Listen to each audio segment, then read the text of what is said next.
Recording in progress.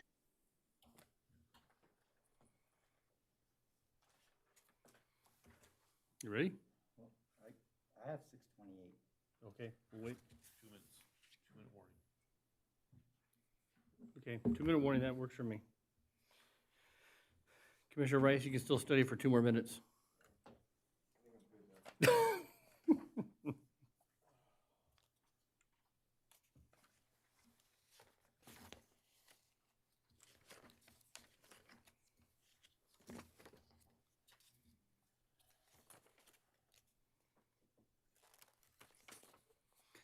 Is Commissioner Gray on or absent? I don't see her. Eric, is Don Gray on the participant list? She said she'd probably be absent.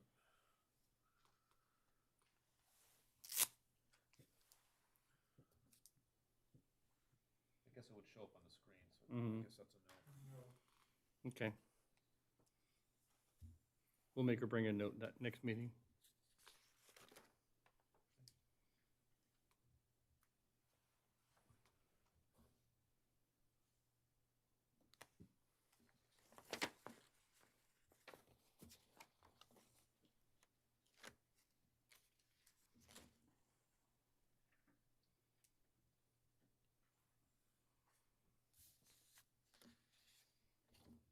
Eric, are you gonna read all these 200 and something pages, right?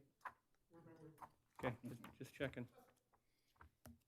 And you're gonna act out the photos in some way, shape, or form?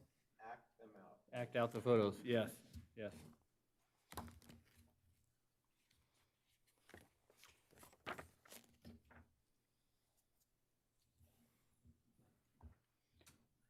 Stratus can be back there doing for the hula impaired. We got that covered. Okay, I got 6:30. I'm ready to go. Commissioners, ready? Okay. Planning Commission meeting of September 29th, 2021 will come to order. All rise for the Pledge of Allegiance. I pledge allegiance to the flag of the United States of America and to the republic for which it stands, one nation, under God, indivisible, with liberty and justice for all.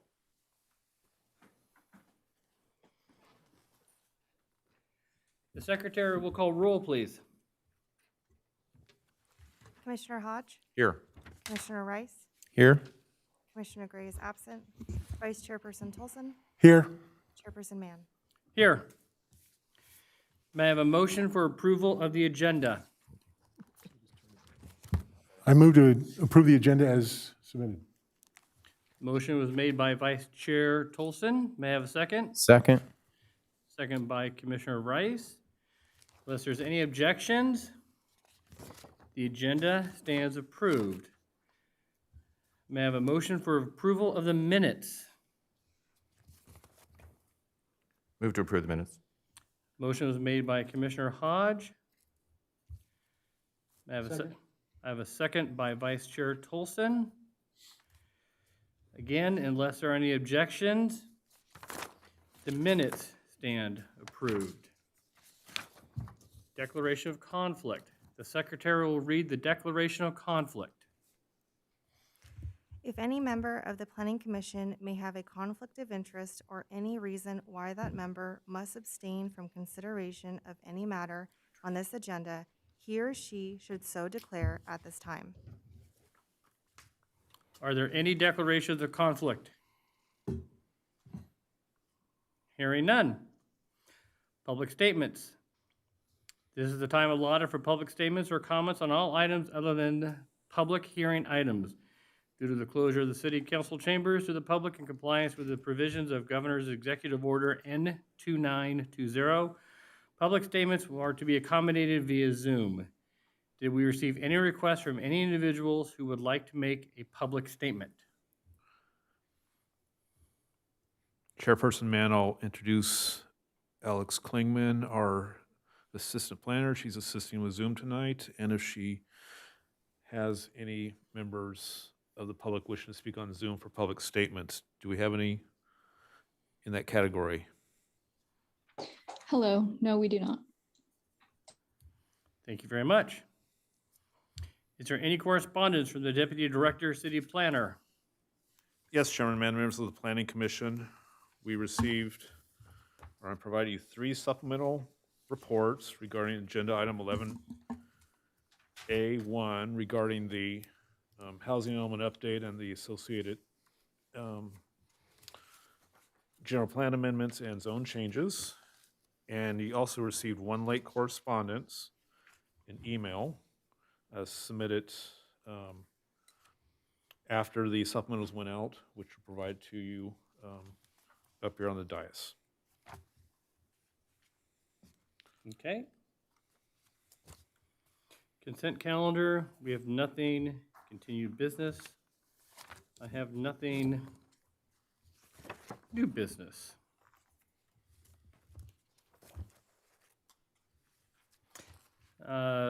This is the time and place set for a public hearing on the consideration of GPA-2021-001 and Z-S-2021-0005 to update the general plan housing element for the 2021-2029 planning period, internal consistency updates to the general plan, community development, and safety and noise chapters, land use map, and zoning map amendments for selected sites, a mitigated negative declaration and mitigated monitoring plan for the project, and to submit the draft 2021 through 2029 housing element to the California Department of Housing and Community Development.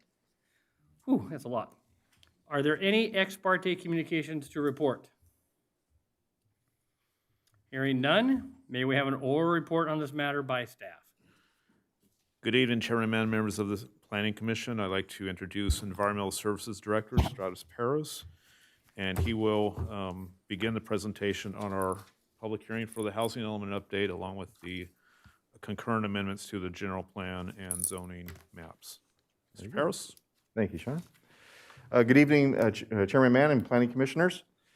For your consideration this evening is an update of the Simi Valley General Plan housing element for the 2021 through 2029 planning period, and internal consistency updates to the general plan, including land use map and zoning map amendments, community development and safety and noise chapter updates, and a mitigated negative declaration and mitigation monitoring plan for the request. Since 1969, California has required that all local governments adequately plan to meet the housing needs of everyone in the community. California local governments meet this requirement by adopting housing elements as part of their general plan. Our general plan serves as the blueprint for how the city will grow and develop. California's housing element law acknowledges that in order for the private market to adequately address the housing needs and the demand of Californians, local governments must adopt plans and regulatory systems that provide opportunities for and do not unduly constrain housing development. As a result, housing policy in California rests largely on the implementation of local general plans and, in particular, local housing elements. The housing element does 3 essential things. It identifies Simi Valley's housing conditions and needs. It establishes the goals, objectives, and land use policies that are the foundation of the city's housing strategy, and it provides an array of state-mandated programs to create vibrant and sustainable neighborhoods across the city. Since our last Planning Commission workshop on June 1st, our draft housing element was reviewed by the State Department of Housing and Community Development, or HCD, for a 60-day review period. And the purpose of tonight's meeting is that the city must consider these HCD comments prior to adoption. Our housing element was last updated in 2014. This new 6th cycle housing element update will last 8 years from 2021 through 2029 and must be adopted within 120 days from October 15th, 2021. Assisting city planning staff in this endeavor are the consultant team, once again, of Rincon Consultants and Veronica Tam and Associates. Also helping us out tonight will be our housing planner, Eric Chen, and our Deputy Director, City Planner, Sean Gibson. Concurrently with the housing element update, the consultants assist the city in establishing internal consistency with the city's general plan land use element, safety element, and the city's land use and zoning maps. And so with that, we'll begin the presentation. Our housing planner, Eric Chen, will now provide us with an overview of the update program which led up to today's Planning Commission hearing. Eric? Thank you. The Housing Element Update Program includes a community participation plan to encourage community input throughout the duration of the project. Methods of outreach includes press release, SVTV bulletin board postings, social media posts, city-focused newsletters, flyers emailed directly to the neighborhood council, the youth council, the council on aging, CDBG advisory committee, the Native American Heritage Commission, nonprofit housing purveyors, over 60 church properties and its ownerships, and over 300 residents and participants who registered with the city by phone and email throughout this process. On February 3rd, 2021, and March 17th, 2021, the Planning Commission and participating residents received the housing team's presentations for public participation process for the update program, where we evaluated strategies to meet the city's housing needs and received public testimony at the public workshop conducted via Zoom. On April 19th, 2021, the City Council received a progress presentation on the housing element update, which marked the midpoint of the process. On April 21st, 2021, the Planning Commission began the review of the areas and sites that could potentially qualify to be counted toward the housing element site inventory to help satisfy the RHNA. On June 1st, 2021, the city released a draft housing element for public review through the city website. Hard copies were also made available to the public at City Hall and the public library. The Planning Commission and participating residents reviewed the draft housing element on June 9th, 2021. In preparation of the draft housing element for HCD's preliminary review, the housing team concurrently initiated updates to the general plan elements, including community development chapter and the safety noise chapter, the general plan land use map, and the zoning maps.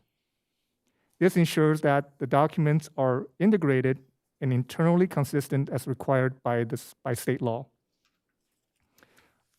On June 16, 2021, the city submitted its draft housing element to HCD for a 60-day preliminary review for compliance with the state housing law and submitted the newly mandated affirmatively further fair housing analysis also to HCD on June 21st, 2021. On August 13th, 2021, the city received HCD's comments letter. Our housing consultant, Veronica Tam, will provide details about the state's comments and the city's revisions to address the comments.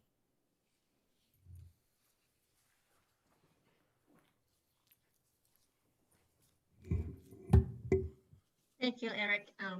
So this is Veronica, and I'm going to go over the key comments from HCD when they reviewed the housing element for 60 days.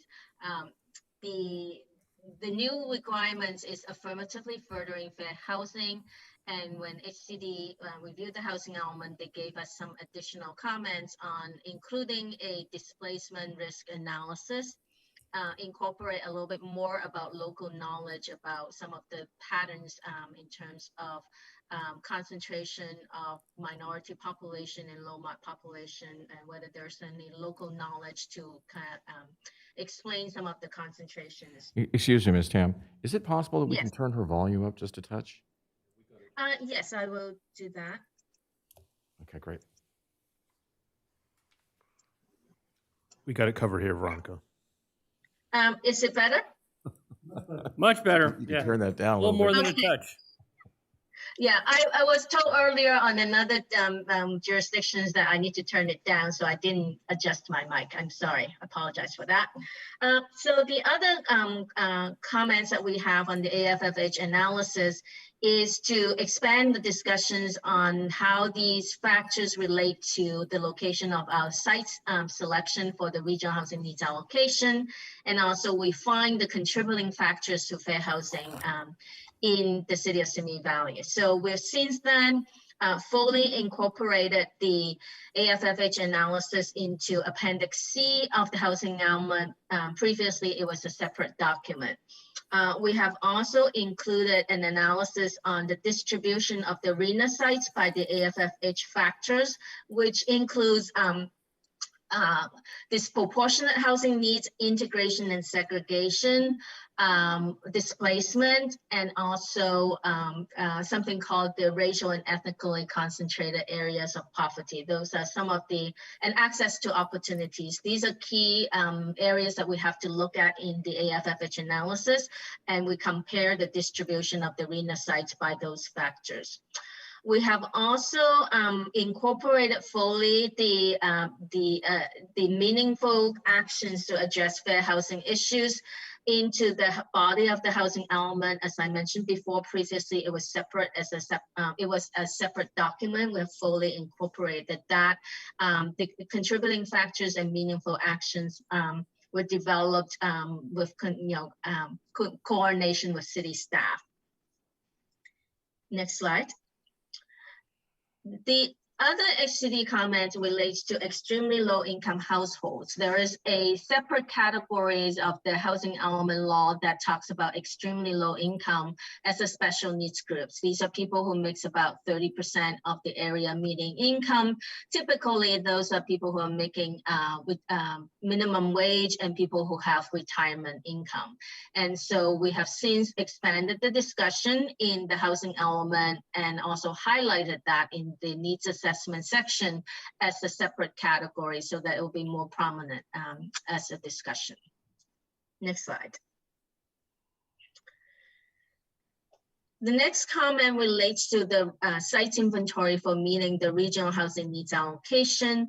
HCD want more justification on the calculation of realistic capacity, also expand on the suitability of non-vacant sites and sites that are larger than 10 acres and sites that are smaller than half an acre. These are criteria in the state law that talks about what would be a feasible sites for lower income housing, and if you do, or low income RHNA, if you do have large sites or small sites, there needs to be a little bit more discussion. We also need to discuss the availability of infrastructure and environmental constraints.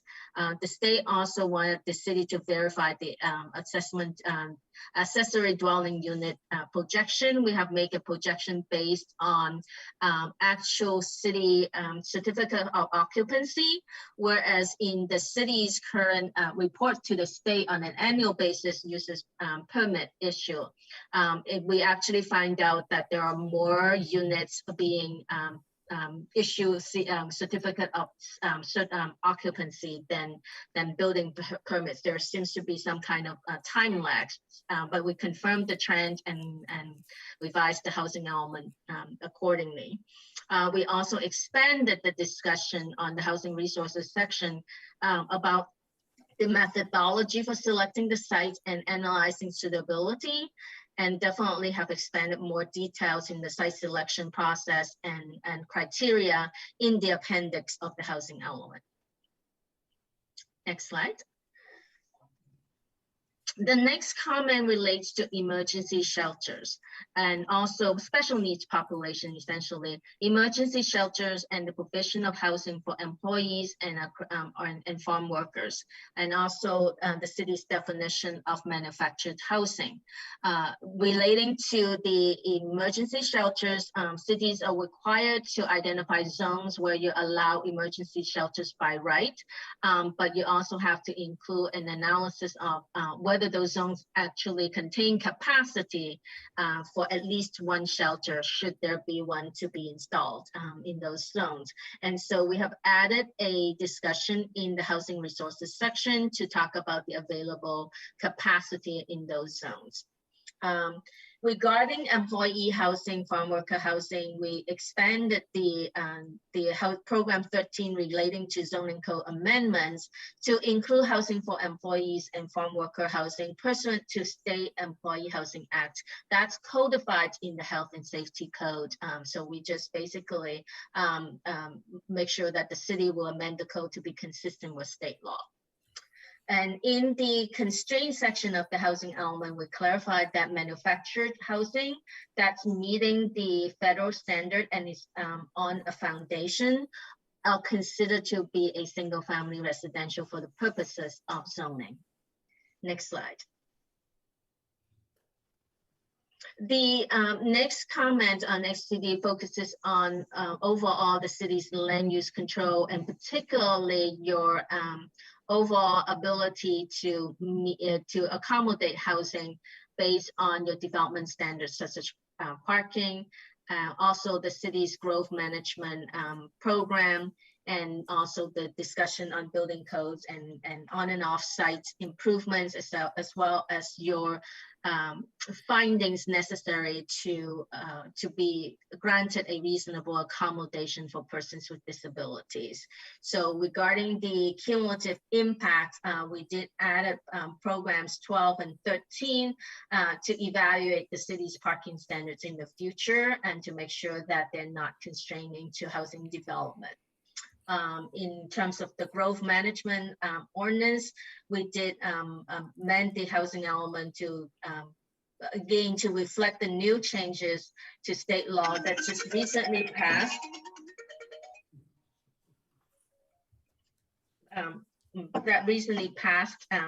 Relating to extending the prohibition of growth management control until 2030. And this is something that the city has suspended its implementation anyway, but the state law had by SB 8 extended that from 2025 to 2030. So we just changed the housing element to reflect this, to be consistent with SB 8. Again, in terms of program 13, that's the zoning code amendments. We have included an amendment to adjust the criteria for granting reasonable accommodation to make sure that it allows flexibility in development standards for persons with disabilities. Next slide. Specific timelines and commitments for several programs outlined in the housing element and provide meaningful actions for affirmatively furthering fair housing.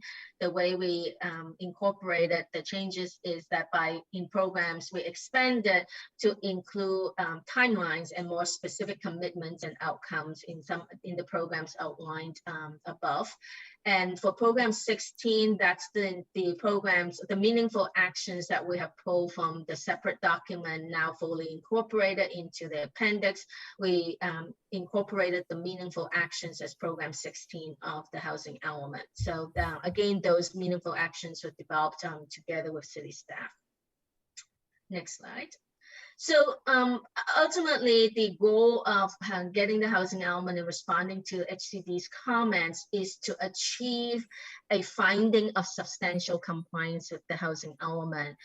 The housing element, unfortunately, is the most frequently litigated element of the general plan, and it does have consequences if you do not have a compliant housing element. One is, as I mentioned, litigation, and specifically recent changes to state law allows the state to actually pursue litigation against city, and that has certainly happened in, I think, 2018 with the city of Huntington Beach. The state attorney general did sue the city of Huntington Beach.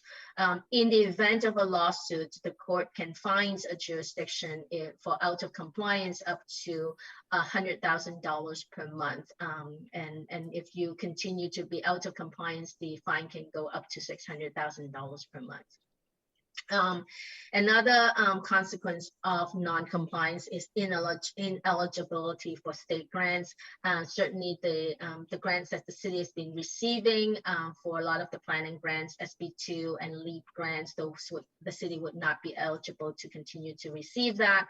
And then there is also something called the permanent local housing allocation funds that the city will be eligible for as a block grant to receive it annually. You would not be eligible for that. And the state is increasingly adding that, the list of programs that would be subject to housing element compliance.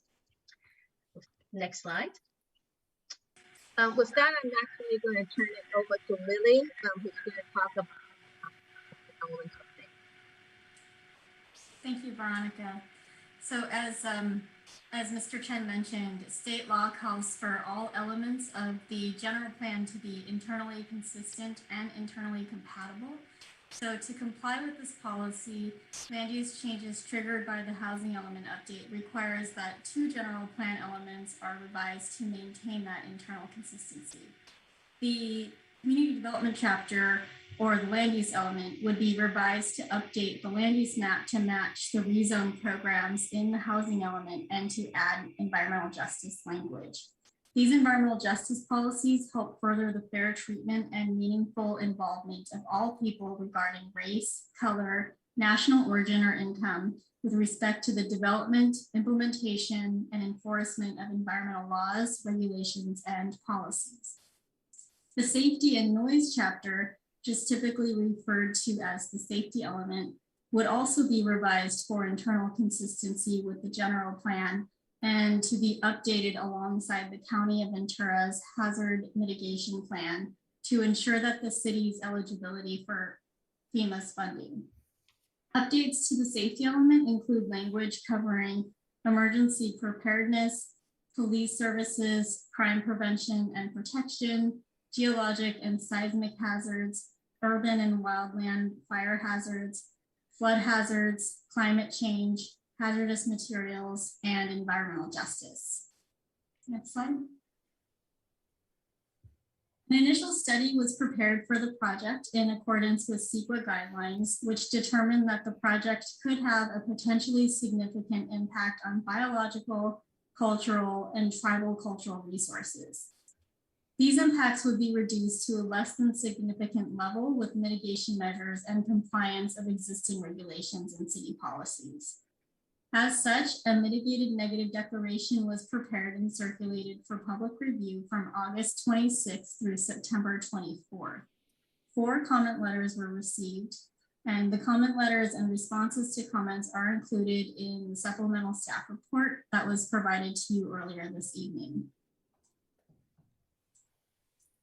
Next slide. So we will now turn attention back to city staff. Sean Gibson will give a brief summary about the changes to the land use and zoning maps. Thank you, Mr. Chen. As referred to in Ms. Tam's discussion, the sites inventory is one of the processes of updating the housing element to provide necessary properties to accommodate the required housing additions. The locations in general are shown on your screen. We identified properties, regions, including Old Town, Patricia Avenue, Royal Avenue, Heineman Lane, Walnut Hills, areas on Apricot Road, Oak Road, and the Los Angeles Avenue Metrolink vicinity. Next slide. These are the properties which we've discussed at the prior workshops earlier this year, where we found that these would comply with the HCD requirements for qualifying as available sites. These sites in particular are the properties which are subject to either a general plan land use map amendment and or a zoning map amendment. So these are the properties which essentially would be rezoned to a higher density. Now, specifically, going from left to right, The Old Town area includes a existing church site and some older properties. In fact, there's several church sites which we are looking at, and we're not necessarily removing churches from the city, but several of these churches have requested to reuse of their properties. They may have excess land on their properties, which could be used for affordable housing or perhaps parishioner housing. So those sites are being considered for rezone. Also in Old Town, we have an area along Los Angeles Avenue that's being considered for mixed use. There's a vacant parcel there. And further along Patricia Avenue on the next, grab my pointer. Those of you in the Chamber, Patricia Haywood area, a lot of these would just be rezoned from high density to a very high density location to location and zoning. These, again, it's a single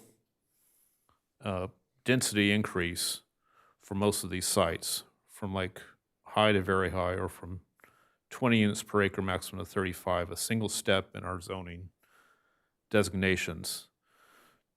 Further to the east, near the bottom, we have what we call the Royal Avenue churches. Those are two of those church sites which would be rezoned or reused to potentially provide housing in conjunction with a church-sponsored project or sale for an affordable type project. That's being considered. The next site, the Heineman property, is a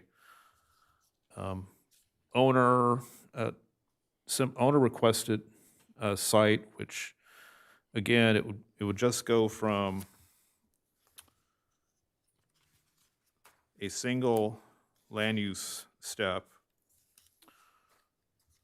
which would be from residential low, which is about 3 units to acre, to residential medium, which is up to 5 units per acre. So single step in the process. It's also very similar to the Walnut Hills site, which currently it's zoned at single family in a residential low category. The proposed changes to those 3 properties would go to a residential medium, which caps out at 5 units per acre and would still only permit single family zoning. It would not be a multifamily zone in this proposed zone change. And again, some of these properties, such as the Heineman property in Walnut Hills, there are existing site constraints, such as hillsides, earthquake faults, which would also further reduce the overall capacity. And those capacities have been inputted into the housing element for the projected number of units that each site could potentially accommodate. Further to the east, the Apricot area is also a mixture of medium and very low and moderate zones. Some areas are going up a single zoning category, some an additional category. For example, on Apricot Road, there's some properties zoned very low density, which are going to very high density. That's only because that portion of the street has already begun development of a multifamily concept, so some exceptions to the overall rule. The Metrolink Lead Street areas is also the area where we're just primarily bumping up a single category from medium density to residential moderate, which is a maximum of 10 units per acre. And lastly, the Oak Road property is also a medium to moderate zoning designation change. So we could talk about any specific sites during comments if you'd like, and we can get into more detail on that.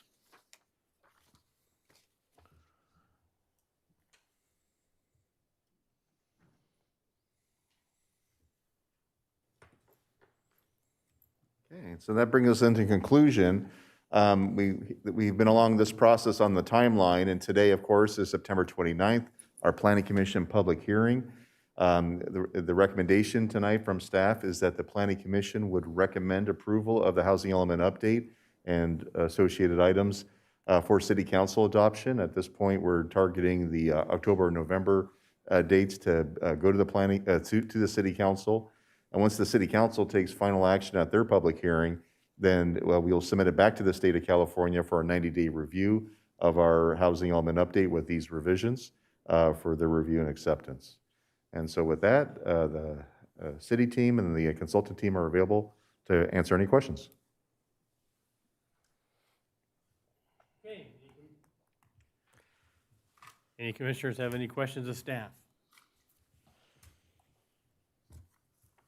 Okay, Commissioner Rice.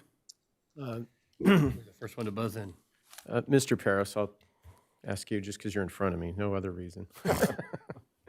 So just for clarification for the people who are on Zoom right now, if we reduce or we leave the zoning in one place and don't change it, that means that we have to change it somewhere else, correct? So we have to increase it somewhere else. True, we do have to make sure there's enough land that has the proper zoning to count the housing growth. So we talked earlier in our earlier workshops about the 2793 RENA number. And of that 2793, about 1,000 to 1,200 is what we're trying to accomplish through rezoning. And I think with our very specific effort, our very targeted, selective approach here, we did try to make sure that we did incorporate these minimum number of parcels that would meet this criteria.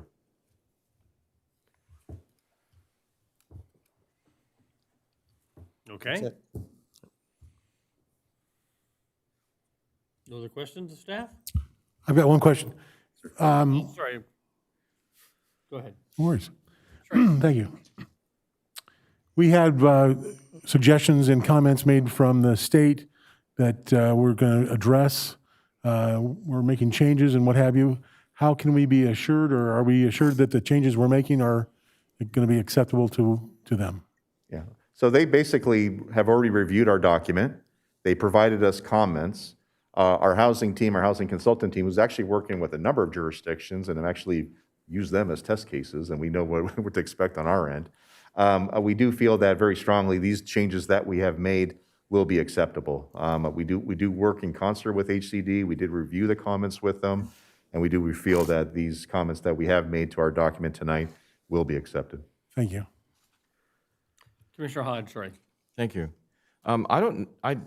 We received some materials before the meeting this evening, and if they were sent to me otherwise, I apologize for not having reviewed them before this, but I have had the opportunity to take a look at them now.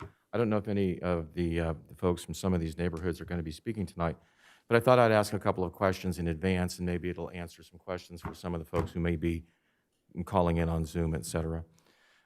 Sort of start with the Walnut Hills emails first. There are some folks that were concerned about upzoning to medium density at 5 units from 3.5 at low density to medium density. And there's some questions that I have regarding some of the numbers that are included in here. One of the emails talked about there being a maximum, I believe, of, shucks, it was a small number, it was less than 20 units that could be built on that property, the Walnut acreage, because of limitations with a fault line and some other, I guess, topography issues. And yet the number that I see in the staff report suggests that the Walnut area, that acreage might build as up to 69 units. Can you explain that? So the overall site is about, at least of the center parcel, is about 12 acres. And so if you go up to 5 units per acre, 5 times 12 is about 60. And I think there's, some looking at some of the adjacent parcels potentially is maybe where they got that number from. Obviously, from what we saw at the previous Planning Commission hearings regarding that project site, there are some challenges. There is a road extension that's necessary that takes away some of the land. There is the earthquake fault that prevents some of the housing from being developed. That application was actually for a residential moderate with attached housing. And what's being proposed tonight with residential medium is intended for single-family homes, the detached style, very similar to the surrounding neighborhoods. So I think, one of the comments we heard at those public hearings was people would want housing more compatible or similar to what's already there. And this zoning would still maintain that to go to residential medium to allow really what's allowed under state housing law now for single-family home type of development on individual parcels, detached housing product. So the email that was sent by I believe the owner of the property that referenced that the practical application of that particular parcel, although it would be, it'd be an increase in the density, rather the zoning, and therefore an increase in the density, but just the realities of the project, of the land rather, would make it very difficult to build a project anything other than something smaller than 20. Yeah, and the other thing to remember about that site is a large portion of the site is a site of a hillside. And what the previous application did was actually cluster the development in one area and then had open space on the other half. So with single-family homes, there's really a little bit less opportunity to do that. One thing I can also comment about Walnut Hills is that original project that we saw was a senior housing development, and they kind of raised the pad elevation to create a very flat pad so they can have all the townhomes with minimal steps and, changes in elevation on the site for more ADA accessibility throughout the site. With single-family homes, there may not be that need to raise the pad up 28 feet. They may be able to get more of a stepped sort of housing development on that site. So again, with a different type of housing product, it won't be exactly what the Planning Commission saw last time, potentially in that area. The other one is as to the Lead Street residents. There's taking a look at this page, Exhibit 4, page 94. There are two parcels apparently involved with Lead Street. One would go from very low density to moderate density, and if I'm not doing that correctly, it's very low to moderate, correct? So that's 2 steps up. And the other one is from very low density to high density, which is from very low to moderate to median to high. And then there was some inquiry of some of the residents. I think this is a pretty reasonable inquiry with respect to that property having an animal overlay, and some people having horses, et cetera. And now we're coming in and trying to change things to high density. I'm very curious as to which parcel is going from very low to high versus the one that would go from very low to moderate, and why they're different. So on this one, Sean, Mr. Gibson, maybe we can have the detailed map of that area, so maybe we can speak more accurately to the topic.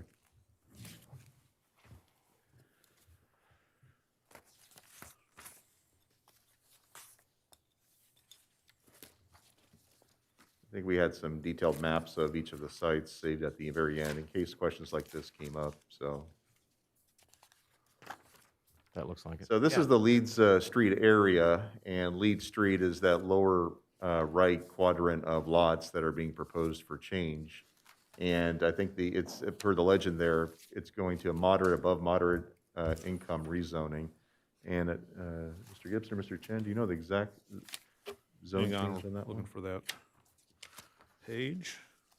I think the E here, I don't know if there's a legend on that one.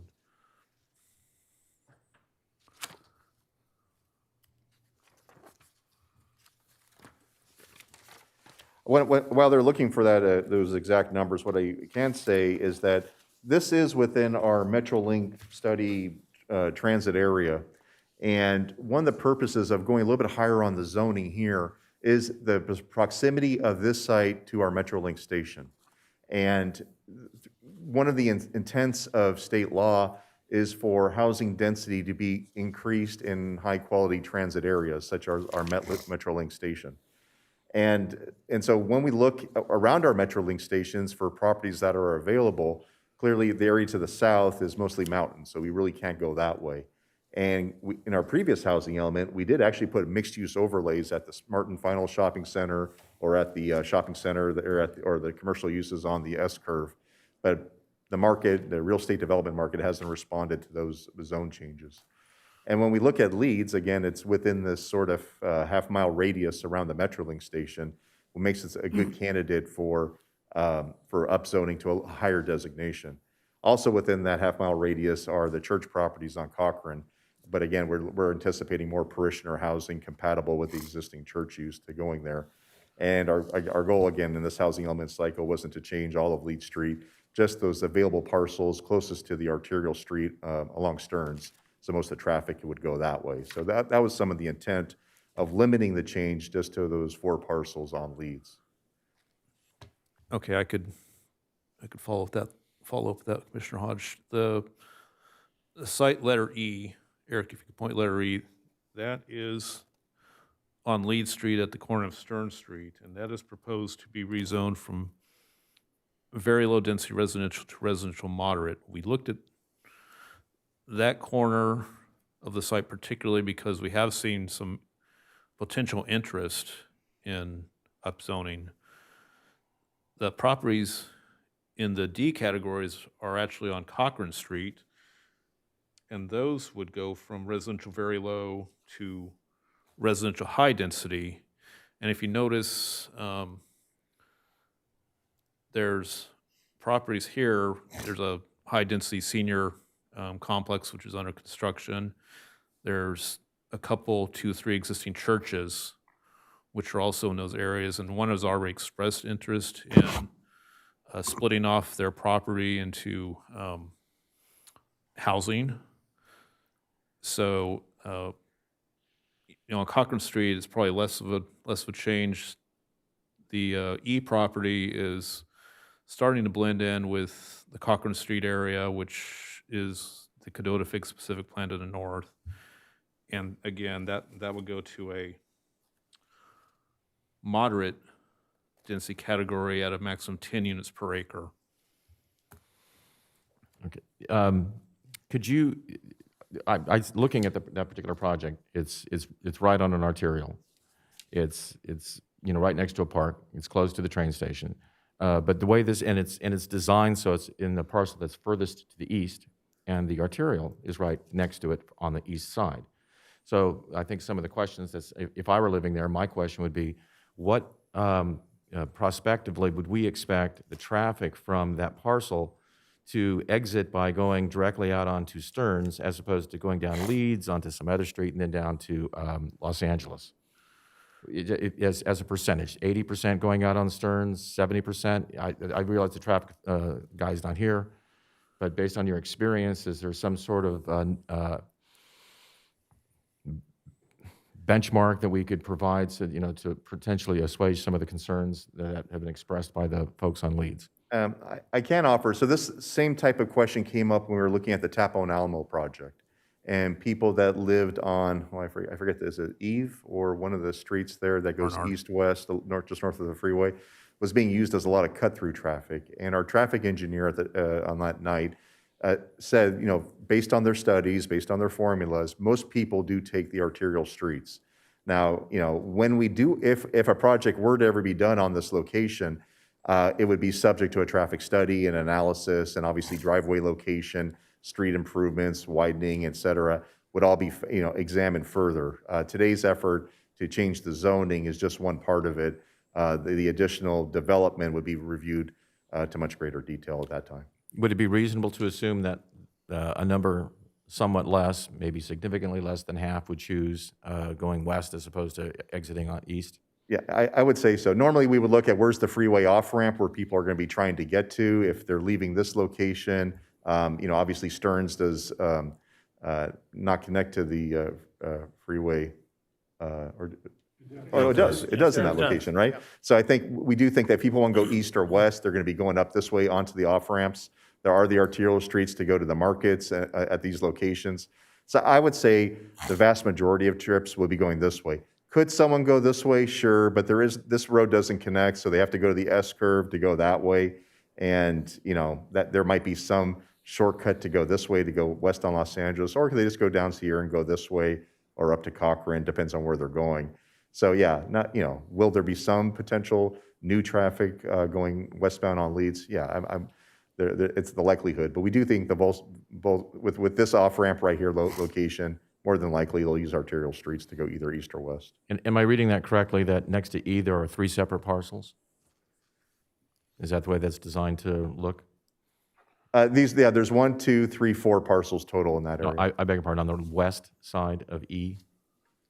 Are there 3 parcels? Oh, yeah, 1, 2, 3, yeah. So some of these long parcels have been subdivided to have individual development on each lot. Some are still in their original configuration. Some have 4, as you see over here, or some have 2. But yeah, that's how that area has developed out. And staff would have the ability to, when working with applicants of these projects, to try to mitigate some of the issues with respect to orientation of the buildings, et cetera, to minimize the impact of the landowners on the west side and their animal ownership, et cetera. Yeah. I mean, the owners, these new parcels, they're not going to want to be next to the animals either. Right. The animals aren't going to be the animals aren't going to want to be next to high density and vehicles and noise. So there's sort of a shared reluctance. So staff would be working with those applicants to make sure that there was a minimal amount of adjustments necessary for the folks that live there. Yeah, since almost 50% of a site, it goes to parking, you can almost imagine a parking lot on the west half and maybe the housing on the east half, or there might be, yard areas before the housing begins. So you can imagine any sort of configuration to provide some sort of buffer between this and any animal uses there. What's the story with that portion in between, on Cochrane Street, between the two Ds? So right here, I believe is what you're referring to. I think that Yes. property has already been upzoned, if I'm correct, Mr. Gibson. I think that was another church parcel, but I think the zoning there is already either residential moderate or the zoning that we're trying to make the rest of the block become. So we're not leaving it behind. Is I that think the we senior did. project? We did look at candidate properties that did want to participate. I have a feeling this site's already developed out and it, Yeah, isn't that Phoenix Ranch? oh, there you go. Yeah, I think that's the school, and there's a church on either side of that. Yeah. One thing I could add, Commissioner Hodge, is since we send out our public hearing notices regarding this topic, I have been in contact with the property owners here at Cochrane and Stern, at least one of them, who owns multiple parcels, who has been in communication with his neighbors. And although it might be too late for this housing element update cycle, these properties could easily be consolidated and perhaps have a new, whether it matches the red, the commercial plan development with a mixed-use overlay, or some type of higher housing development on 2 arterial streets. Maybe in our next housing element cycle, we might look at those parcels, because right now they're all individually developed out, but because it's just a handful of property owners that involve the majority of those properties, one owner owns 3 of the lots, they might be open to combining that and coming in our next housing element update. So what is the zoning for the parcels to the north of E? I'm gonna, That's residential medium, and it's in a specific plan. So it's consistent with what the proposal is. yeah. It's Well, single those are me and this family. is moderate, I I mean, believe. they're all mustard yellow, so I assume You're moderate. that residential they're all the moderate? same. Okay. And if there are people from that area, they're going to be speaking, I look forward to hearing them and said, thank you for the clarification.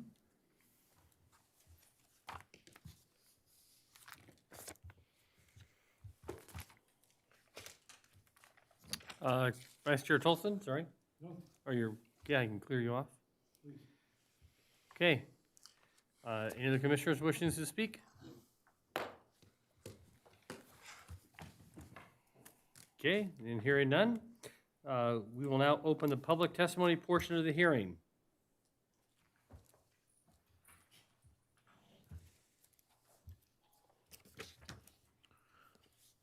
Chairman Mann, we did receive in one of the two supplementals, are written emails in lieu of people coming to the meeting. Okay. So consider those public comments on this item. And then when you're ready, after you read your part, we could have Ms. Klingman start announcing. Okay, did we receive any requests from members of the public to make a public statement on Zoom on this item? If so, please use the hand raise function on your computer or star 9 on your phone. Staff will unmute you, and when it is your turn. Due to the number of people, we're going to limit it to 3 minutes per person. Please respect the 3 minutes. Take out your phone, set a timer. Otherwise, you're going to take somebody else's time. So we'll start with 3 minutes per person. Thank you. We have Ms. Klingman. Thank you. We received 23 public speaker requests this evening. I will go ahead and start with Rebecca Albaran. Rebecca, you are unmuted and welcome to speak.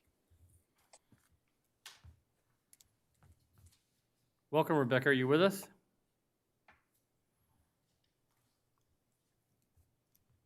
Okay, good evening. Can y'all hear me? I'm sorry? Can you guys hear me? Yes, we can hear you. Okay, all right, thank you. Okay. Good afternoon, Planning Commission. My name is Rebecca. I am almost a lifelong resident of Simi Valley. I'm also a lead with Ventura County YIMBY, which stands for Yes in My Backyard. We are a grassroots organization advocating for affordable housing throughout Ventura County.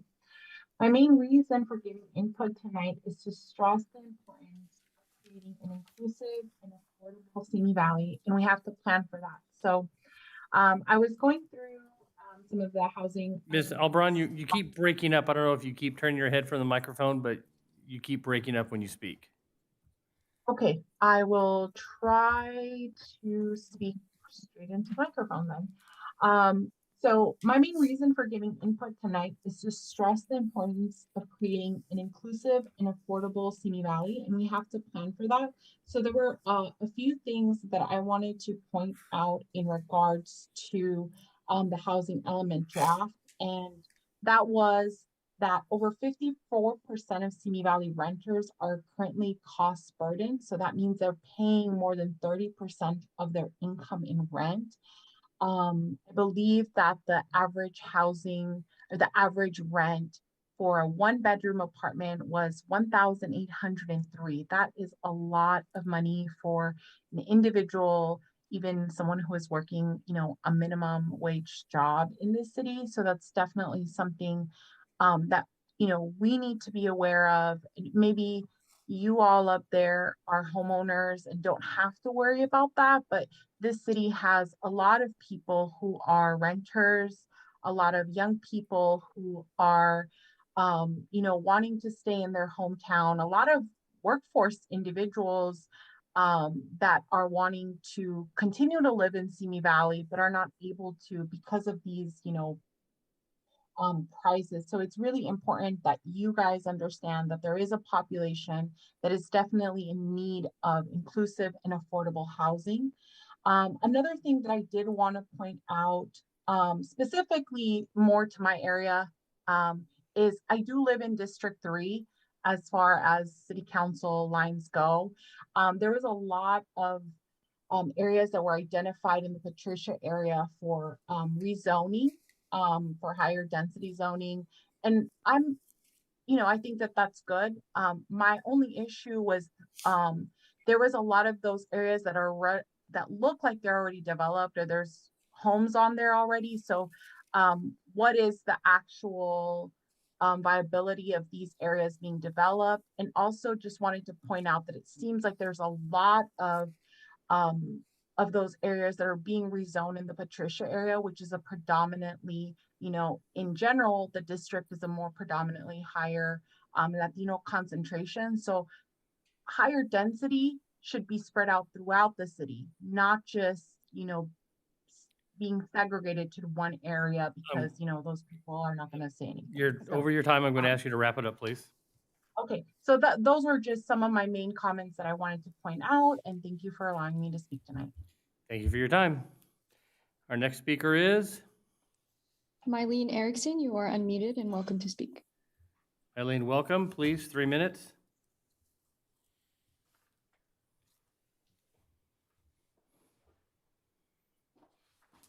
Mylene, are you with us?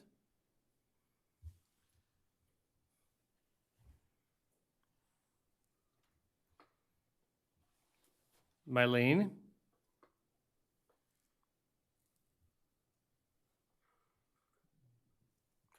Okay, let's go put Mylene on second call. Let's go to the next one and Mylene can come back in. Oh, can you hear me? Oh, we can hear you now. Yes. Okay, sorry about that. My question is on the A1 Cadota Fig Farm. We have gone to the city. There's 3 of us that really want to sell and do our property, but there's we're kind of having a backlash of what we can actually do on our property. Our properties are 5 homes and then higher density also, which means we could go 10. But they're going back to a plan of 1995 that says we can only put 5 on there. So it's kind of counteracting what we can really do on our properties. And we really want to know what we can really do on the Cadota Fig A1 properties, that there's only 4 of us left and horses are pretty much done. All the roads and all the things that they put in for us are obsolete now. So that's my question, is the A1, why are we still being subject to a 1995 plan?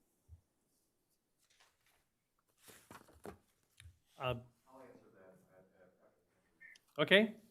Director Stratos-Perro said he would address that at the end when the staff has time to comment on everyone's questions. So stay with us and don't leave the meeting, and hopefully we'll get your answer for you. Okay, thank you. Thank you. Our next speaker is? Tom Miner, you are unmuted and welcome to speak. Welcome, Tom. Thank you. Well, I've grown up on Lead Street and lived there. My family's been there 47 years. And we were just hoping to allow my mother to finish her life off here, but I guess that's not going to happen. And when they've been developing this, it's just going to go like dominoes, we believe, and take out the whole street. And it's one of the only areas in Simi left where you can have horses and farm animals. And we just don't want to see that happen. And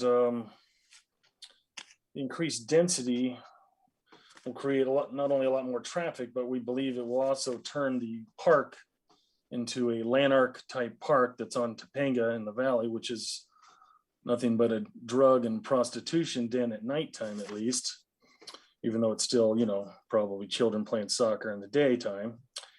And we just believe this is going to ruin the whole character of our great street. And, it's just really sad. I don't know what else to say about it, except for it's just, totally heartbreaking. And our neighbors definitely don't like it. Even if it's just down to 10 per acre, 10 units per acre, it's just going to be totally change the character of everything. And people will go the other way they will go west on Leeds for traffic and to go out to LA Avenue, because that way you skip the lights that are just east of, or just west, of Stearns. If you turn down to LA Avenue that way, they're going to figure it out.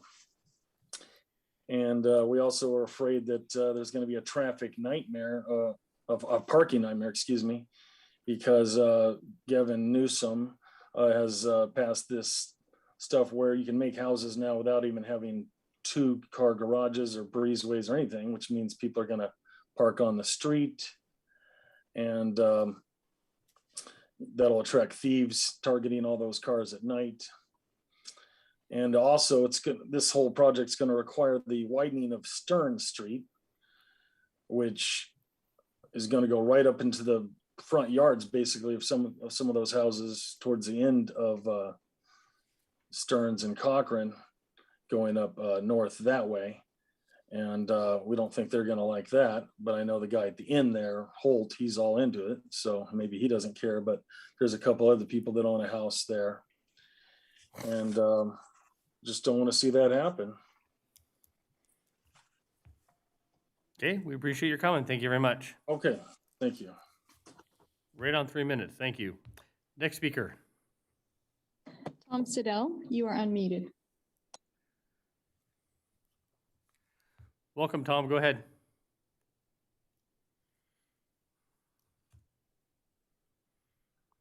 Tom Siddell, are you with us? Hello, can you hear me? We can hear you now, sir. Please go ahead. Hello. Oh, great. Thank you so much for having me. My name is Tom Siddell. I'm a Simi Valley resident for about 20 years, and I live in the area of the Site E that is in question on Lead Street, Stearns. And this area in particular is a kind of a special area because it's close, literally it's right across the street from the Rancho Conejo Park and Rec area. which is known for its soccer, softball, Cajun festival, outdoor concerts, etc. A lot of family gatherings. I'm an avid jogger. I take my family around the park, etc. And what I've noticed over the years is that there's a lot more accidents happening on that street. Leeds and Stearns is not a safe corner whatsoever. In fact, Stearns itself, over the years, is high traffic and lots of accidents occur. I went over to the City Hall of Records today, as a matter of fact, and I learned that just this year alone, there was almost about 60 accidents on that street. Half of them resulted in injuries, and there was one, or actually two recently, right there on the corner of Leeds and Stearns, where there was a hit and run, and someone actually ran into a tree, and some serious injuries there. But my concern is basic traffic density. It's going to increase without a question of a doubt. And that area is very precious for the homeowners and the park goers who walk their dogs and cart their kids around. It would be a travesty to see this go from a low moderate to medium moderate density. It just shouldn't happen in that particular area. It's my personal request and plea that we just stop this and keep it low density for the safety and health of the community. That's all. Thank you very much. Thank you for your time. Next speaker.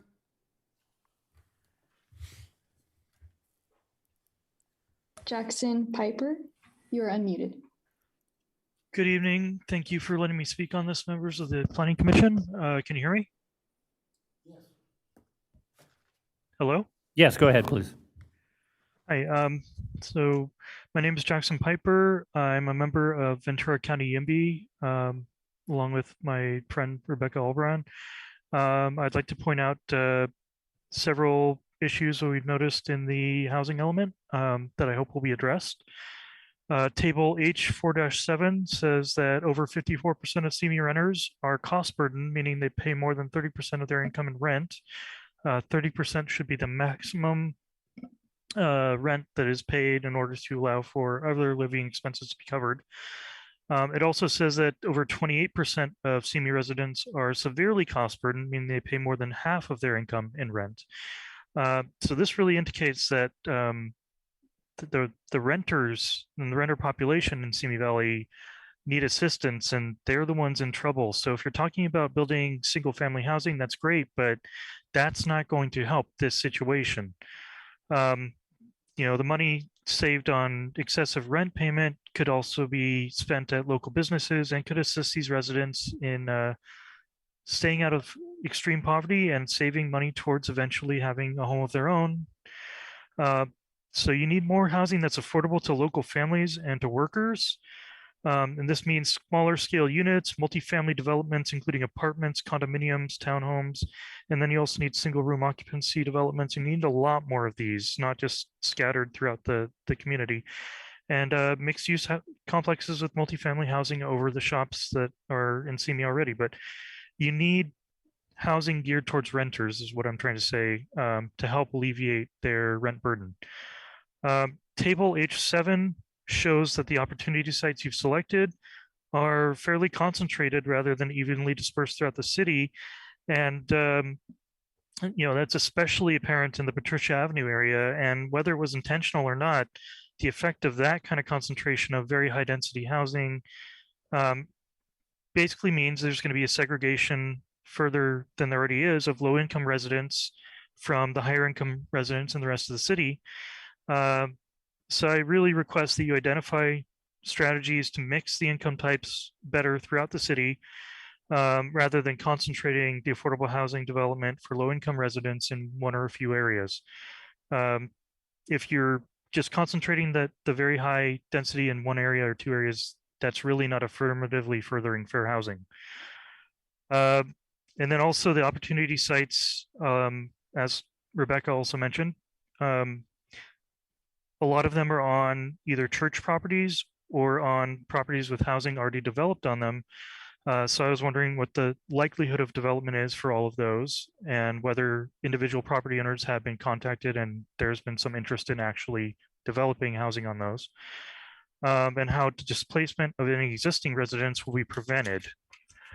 Finally, I want to touch on the fact that I noticed the height limits within the mixed use overlay zoning that CME currently has is basically 3 stories. And so that means you can only have 2 stories of housing over shops. This is going to make it pretty difficult to develop, high numbers of affordable housing or any kind of housing. Mr. Piper, really I need you to wrap it up. You're well in All right. excess of your time.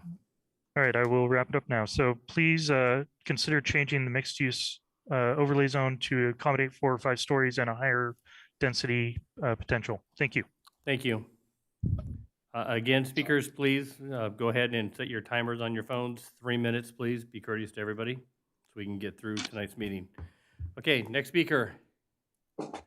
Doreen Wolf, you are unmuted. Hello, can you hear me? Yes, we can. Please go ahead. Hi, thank you. My husband and I have been lifelong residents of Simi Valley, and we purchased our home on Apricot Road 7 years ago. And I'm finding it really hard to believe that I have to now fight to keep Apricot, the rural area that we purchased. We have livestock, we have gardens. We bought this property for the rural property. We moved in, and then condos started going to the west side of the street. So now we have excessive congestion. This Apricot's already highly congested. The street is quite narrow. There's near miss accidents almost daily on this street. And I'm just urging you not to allow the rest of Apricot to become the high density you want it to become. Let us have our homes that we worked really hard to purchase. That's it.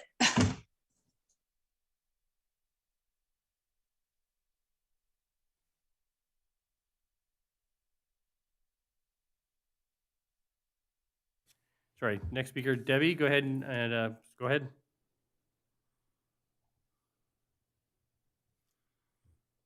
Debbie, are you with us?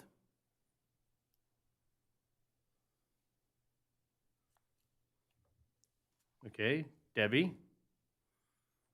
Looks like she's unmuted, correct? Okay, let's put Debbie on second call. Let's go to the next person. We can come back to Debbie. Cassandra Douglas, you are unmuted. Can you hear me? We can hear you fine. Please go ahead. Thank you. Okay. My name is Cassandra Douglas. I'm a lifelong resident of Simi Valley and a lead with Ventura County MB.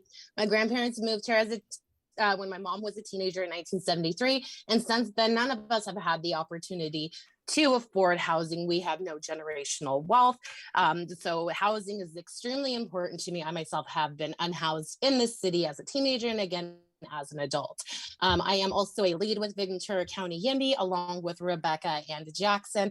We have been following the housing element extremely closely. We're excited to have the opportunity to be included in this and have the community commit itself to racial equity through housing that's both inclusive and affordable. We do have a need to grow with the diverse community that's growing in Simi. I'd like to echo what Rebecca and both Jackson has said in regards to the housing element, showing that 50% of Simi Valley residents are cost burden. And some are 28% are severely cost burden. I myself am impacted by that, so that is extremely important to me. The opportunity sites, they're not evenly distributed throughout the town. They're clustered in where high density zoning already exists. I read the comments that the HDC did provide you, and they did explain that it's extremely important to have the affirmative further fair housing, and this does not reflect their comments. So I would like that to be reviewed again. And to finish what Jackson was saying in regards to the height limits for the mixed use overlay zoning, in order to achieve at least 35 units per acre, we'd like to see the height limit increase to 4 or 5 stories.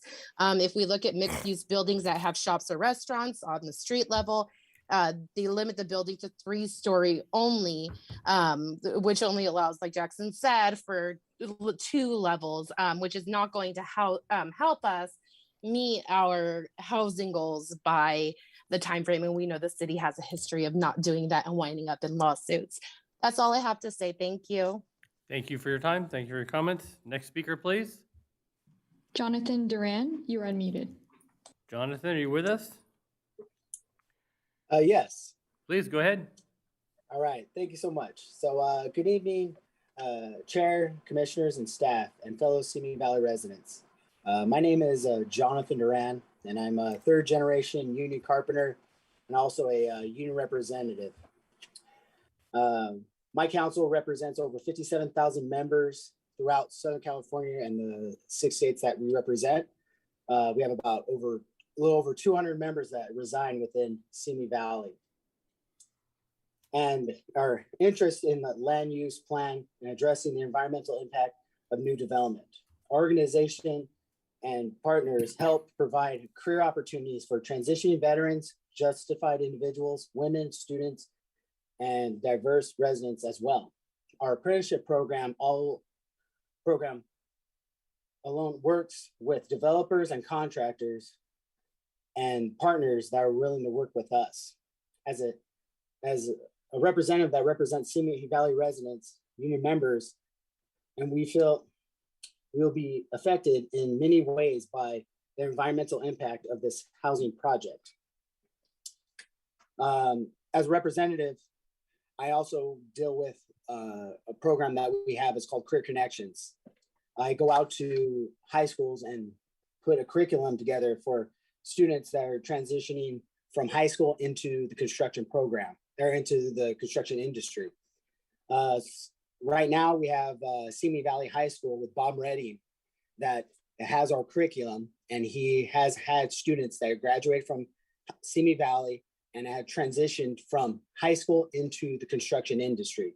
And then, like I said, it's a great program, and we hope to grow in the city of Simi Valley.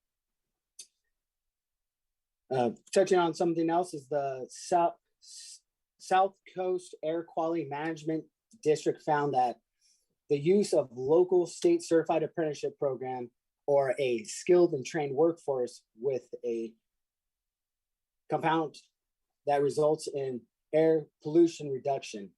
Local trained workforce requirements and policies have significantly environmental benefits since they decrease the length of job commute and lower the emission of greenhouse gas emissions. Recently, the South Coast Air Quality Management District found that use of local hire combined with the state certified apprenticeship program or skilled and trained workforce reduces the regional commuting and gas consumption and greenhouse gas emissions, resulting in a Jonathan, reduction. Jonathan, Yes. need you to wrap it up, please. You're at 3 minutes. All right. Thank you so much for letting me speak today. Thank you. Next speaker. Marina and Leonard Porch, you are unmuted. Thank you. I speak in opposition to the proposal concerning Lead Street. Lead Street is currently a street with single residence, one-story homes. The upsizing of the zoning to moderate would permit two-story homes and present an incoherent and unsightly mishmash on the street. I also am concerned about the traffic impacts. The freeway on-ramp on Stearns causes that to be the heaviest travel route out. I myself take the freeway every day. There's another problem on Stearns at the corner of Cochrane. There is a backed up line of cars that are turning to try and take high school students to the high school. In peak traffic commute times in the morning, there's a lot of high school seniors trying to cross the street. It's already quite crowded and bordering on non-functional, and the added traffic impact of 62 or so extra units feeding from Lead Street onto Stearns and past that intersection will be very detrimental. Lead Street is zoned, as Tom Miner said, for agricultural overlay, And if you put a high density 62, not moderate density 62 unit development, that will create friction between the existing owners that have an entitlement to their investment to continue to keep animals. So it's incompatible. I have a problem with the visual aspect. The part of the properties that border Lead Street directly, they should be kept to one-story single-family homes, just so that Lead Street looks good when people drive on Lead Street. Lead Street is adjacent to the park. There are many people that walk the perimeter of the park as a walking trail. And because Lead Street itself is so visually appealing, it adds to the amenity value of the park. So I wouldn't want there to be multi-story incompatible uses directly adjacent to the park, because I think that takes away from the park. I'm also concerned about the pollution. If you've got stalled, backed up cars lined up, then that extra air pollution will affect the residents on Lead Street during peak travel times and degrade from the public amenity value of the park. As Tom Miner spoke, I am also concerned about having very high density, moderate density next to the park, if it would increase the potential for crime in the evening hour. There was a mention made by city staff that this is right next to the Metro Transit station, and that's absolutely true. However, in the winter months, you are not likely to see people walking from the transit station in the dark through the dark park to access their homes in this new proposed development. You're at 3 So minutes. I need you to wrap it up, please. that would assist. Okay, this is Leonard Porch. I live on, well, Lee Street, 3 lots over. I'm also opposed to the change in the designation of the lots. Lead Street right now is a nice, quiet street. Like my wife said, people jog the park, people walk the street. A lot of people have animals. When you walk in your backyard and you look to the east or the west, you see mountains. If they go in there and with a density they're considering and have a 3-story building there, there will be no mountains. I'll see the side of a wall, okay? Also, when a train comes through, you know, and it blocks Los Angeles, people shoot up Ralston. And once that fills up, they start going down Lead Street.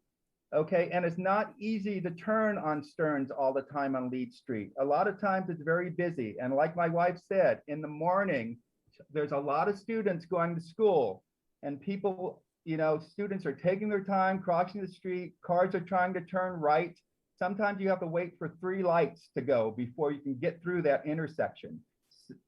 You know, and that's pretty much what I have to say. Thank you very much for your time.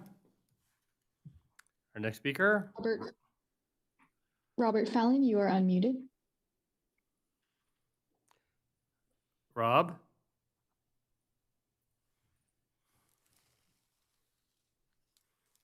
Hello, Rob. Are you with us?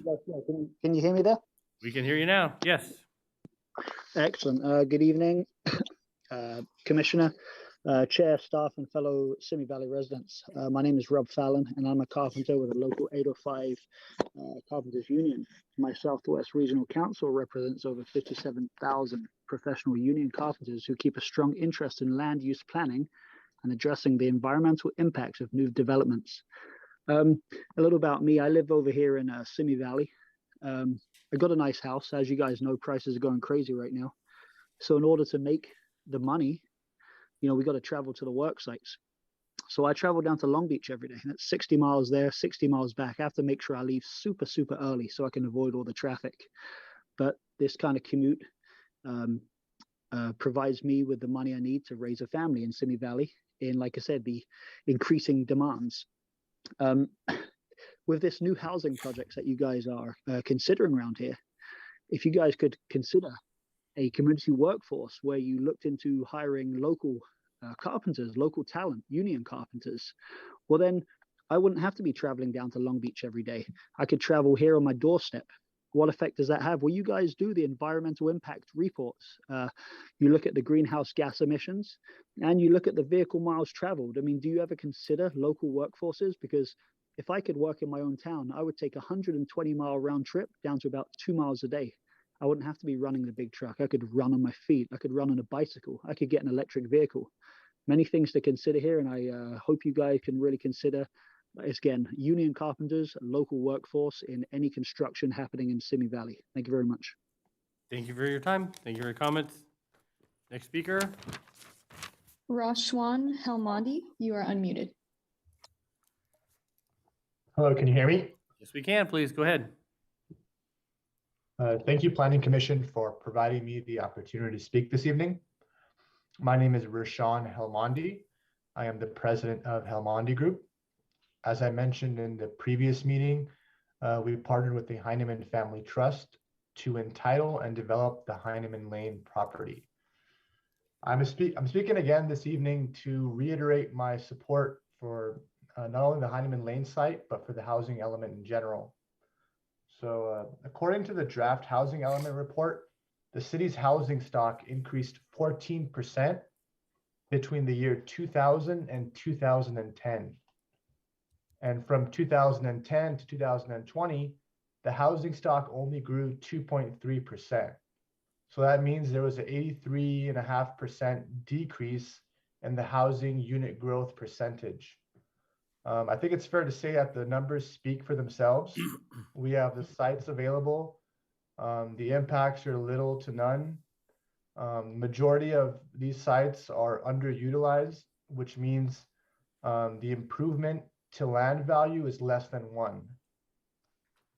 So why wouldn't we want to support the draft? It's a resolution to our deferred housing plan.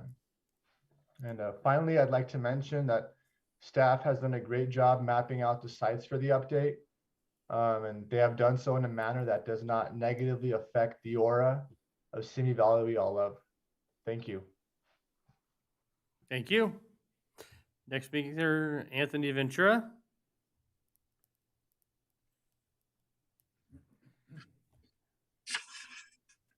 Can you hear me? I hear you now, sir. Yes, please go ahead. Okay.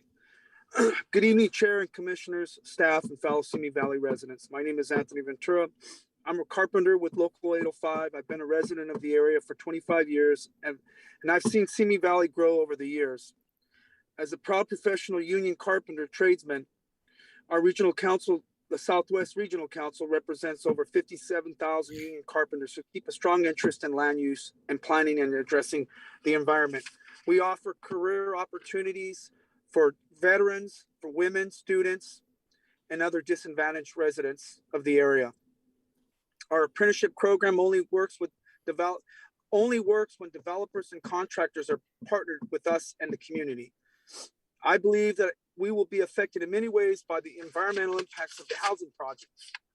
Recently, the cities across California have adopted skilled and trained workforce agreements into their general plan and municipal codes to boost economic development. Many cities are increasingly adopting local and skilled and trained workforce policies and requirements into general plans and municipal codes. For example, a general plan would require the city to promote local hiring to help achieve a more positive job housing balance. In fact, only one city went as far as to adopt a skilled and labor force policy into its downtown specific plan and municipal code. Its downtown area requires developments to contribute to the stabilization of the local economy by spurring applicants of housing and non-residential developments to require contractors to utilize apprentices from state-approved joint labor agreement training programs. In addition, the city requires all projects 30,000 square feet or larger to utilize apprentices from state-approved joint labor management training program. Thank you. Thank you, sir. Our next speaker is Alex Perez. Can you guys hear me? Hear you fine, sir. Please go ahead. Okay. Good evening, Chair, Commission, staff, and fellow Simi Valley residents. My name is Alejandro Perez, and I'm a union carpenter. I've been a union carpenter for about 20 years, and I'm also a representative for Local 805. The Southwest Regional Council represents over 59,000 professional union carpenters who keep a strong interest in land use planning and addressing the environmental impacts of new developments and housing elements. Our organization and partners help provide career opportunities for transitioning veterans, justice-involved individuals, women, students, and disadvantaged residents, and also try to help out people that are coming out from being homeless or anything like that. Our apprenticeship program only works when developers and contractors are partnered up with us and the community. Today at our a local office, we had a apprenticeship meeting with 30 new apprentices who are coming into our ranks, and we're happy to say that we got 30 new attendees and union members. These are the kind of people that we need to bring up and make part of our union. In a recent local hire and skilled and trained workforce requirements reduce construction-related environmental impacts while benefiting the local economy. Community benefits such as local hire and skilled and trained workforce requirements can also be helpful to reduce environmental impacts. Local hire provisions requiring that a certain percentage of workers reside within 10 miles of less than the project site can reduce the length of vendor trips, reduce greenhouse gas emissions, and providing localized economic benefits. As environmental impact consultants Matt Hagen and Paul E. Rosenfeld note, any local hire requirements that result in a decreased worker trip length from the default value has a potential to result in a reduction of construction-related GHG emissions, though the significance of the reduction would vary based on location and urbanized level of project site. I spent 15 years driving from here to LA, Bakersfield, San Luis Obispo, many other projects, and burned through many motors and engines. And it's when we have to get up at 4 a.m. and be back at 8 p.m. and not, be home with our kids or anything like that. It's rough on all families. And many of the union carpenters have to Mr. do Perez, that I need because you to all wrap it these, up, please. You're at 3 minutes. all right. I just wanted to say that. Thank you. Have a good night. Thank you. Next speaker, Roop Mon. Hello, can you hear me? Yes, we can. Please go ahead. Perfect. Sorry, let me just get into a quieter place here. Hi, my name is Roop Mon, and I am 23, almost 24 years old in a couple weeks here. I was born and raised in Simi Valley, so the issue of housing as a new graduate from university is very important to me because I nor my brothers, one is my twin and one is 28 years old, can afford housing, and neither can any of my friends here. So everybody is slowly leaving. And as someone who has been here all their life and knows nothing else and doesn't want to know anything else, it's very heartbreaking to me to see, all the young people kind of leaving their birthplace, their families, to find a place that they can afford to live. I do live in District 1 currently in terms of city council areas with my family, and I just want to see more equitable housing across Simi Valley. I do see a lot of certain types of housing. I live in an area that's quite like the Big Sky area, and I'm seeing a lot of these kind of Big Sky, huge family homes being built in Simi Valley, and I'm not seeing a lot of apartments or high density housing. And when I am seeing them, they're all kind of concentrated in one area. And I do think that these higher density housing developments should be spread out. I would love to see a lot more in District 1 and across Simi Valley. I come from, where I went to college, I went to UCLA, and there's so many amazing mixed use places. Even visiting some of my friends in CSUN and seeing those areas, their economies are just booming. And as someone who also, I come from a family who has a small family business in Simi Valley, we find it hard sometimes to even find employees because they can't find housing here. And my dad, who's the owner of these businesses, has tried to find them housing. He's even a realtor. He's tried to find them housing, and there's just is none. There's no housing here. And as someone who runs a business who pays minimum wage, people just can't afford to live here. A lot of them can't afford vehicles, and it drives work, business, and money away from Simi Valley. It also having people commute to Simi Valley, those who do commute, those who do have vehicles, who can afford to commute here, we're causing so much harm to the environment and so much traffic. I hear a lot of people complaining about traffic, but how much traffic could we cut down on if Simi Valley was so much more walkable and we had housing and we had businesses? It's really disheartening to drive around Simi Valley and see so many vacant buildings. I know close to me is the Blockbuster kind of. I'm old enough, surprisingly, to remember Blockbuster, and now the 24-hour is gone, and there's nothing that has ever replaced the Blockbuster, and it kind of seems like that whole area will just kind of fall apart. Luke, you're like at the your 3 Blockbuster minutes. building is. And I would just, that's it. I would just love to see a lot more affordable housing. Thank you for your time. Thank you. Next speaker, Adrian. Yes, hello. I am a lifelong resident of Simi Valley for the past 47 years. I live on Leach Street. So I was born and raised right here. And I'm thoroughly disheartened that the city did not notify all the residents on Leach Street, as this would cause a great impact on us. Traffic wise, like I heard people talking from YIMBY and whatever. They don't know because they don't live here. Our street is super narrow. People walk our street daily, walk, run, everything on our street. They're running in the dirt because we don't have sidewalks. We don't have parking on our street.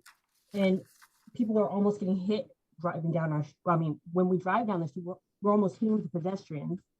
These homes, you're going to build all these homes here. Where do you think those people are going to park their cars? I mean, we don't know where they're going to park their cars. They're going to end up facing Leach Street, and now all that. I'm frustrated. I'm sorry for listening from everyone earlier, but I heard someone say that the properties are underutilized. Who are you to tell us our properties are underutilized? It's our property. We paid for those properties. That's like the worst thing to say to someone. That's just so unnecessary. But Stern Street, like they were saying, it has tons of traffic from the high school in the mornings. And there's constant almost accidents there, constantly. And it's hard to get out from Leach Street to Stern Street. There's always a wait, and there's no lights there. I mean, I don't know if they've even thought of that, but are they going to displace the people that are in the homes that are there now? What are they going to do? I mean, again, I'm thoroughly disheartened that they didn't notify us, the whole entire street, so we could have all had input. That would have been the right thing to do.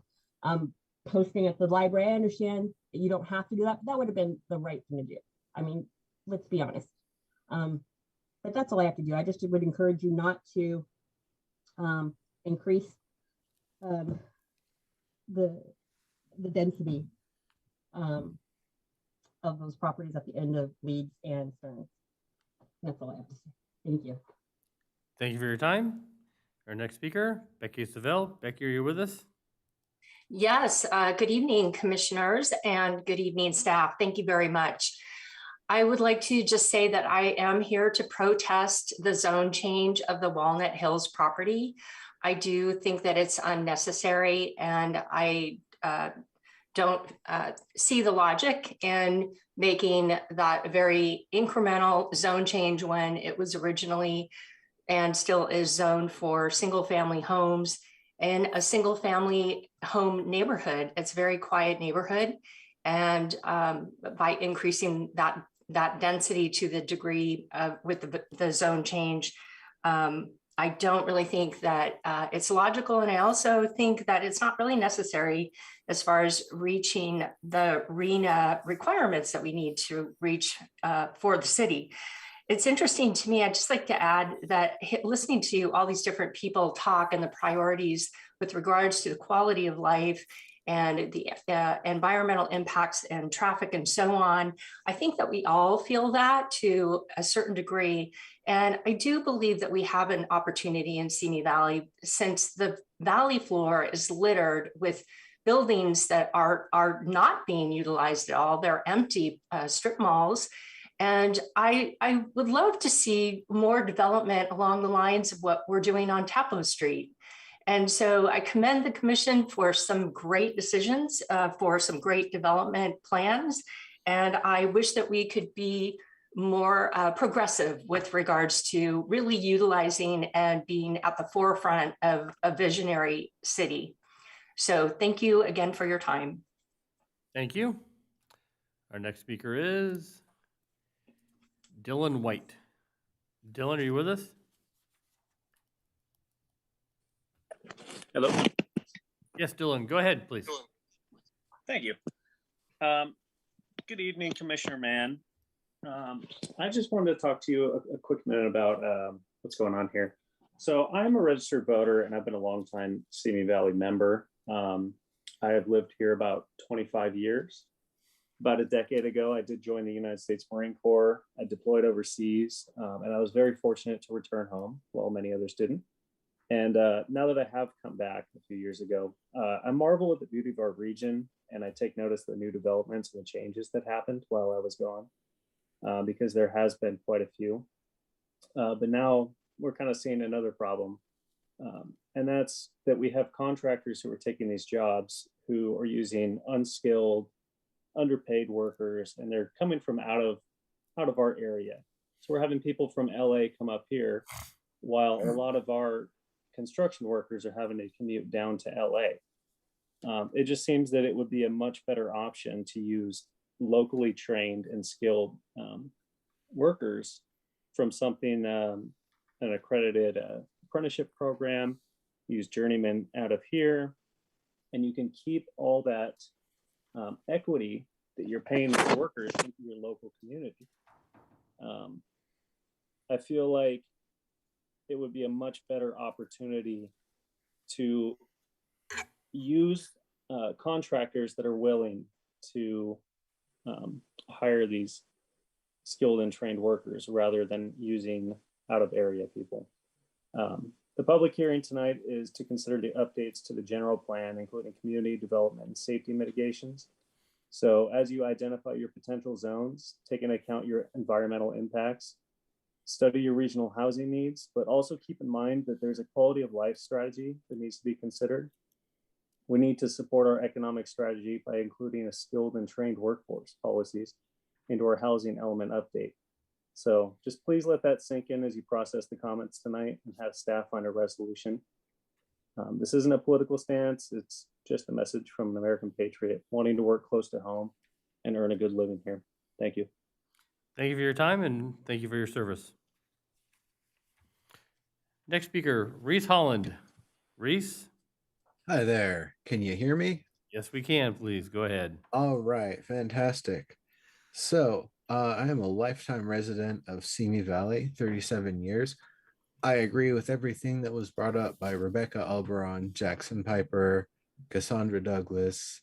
The VCEMB is a very informative group, and I strongly recommend collaborating with them in any way possible while doing any more changes and such. But honestly, I believe we need to reassess the housing plan to assess all of the California Senate legislative bills that have been passed and signed into law recently, particularly SB 9 and SB 10, using more duplex, triplex, quadplex, sixplex, etc., larger multi-family housing, helping put down more ADUs and junior ADUs on existing property.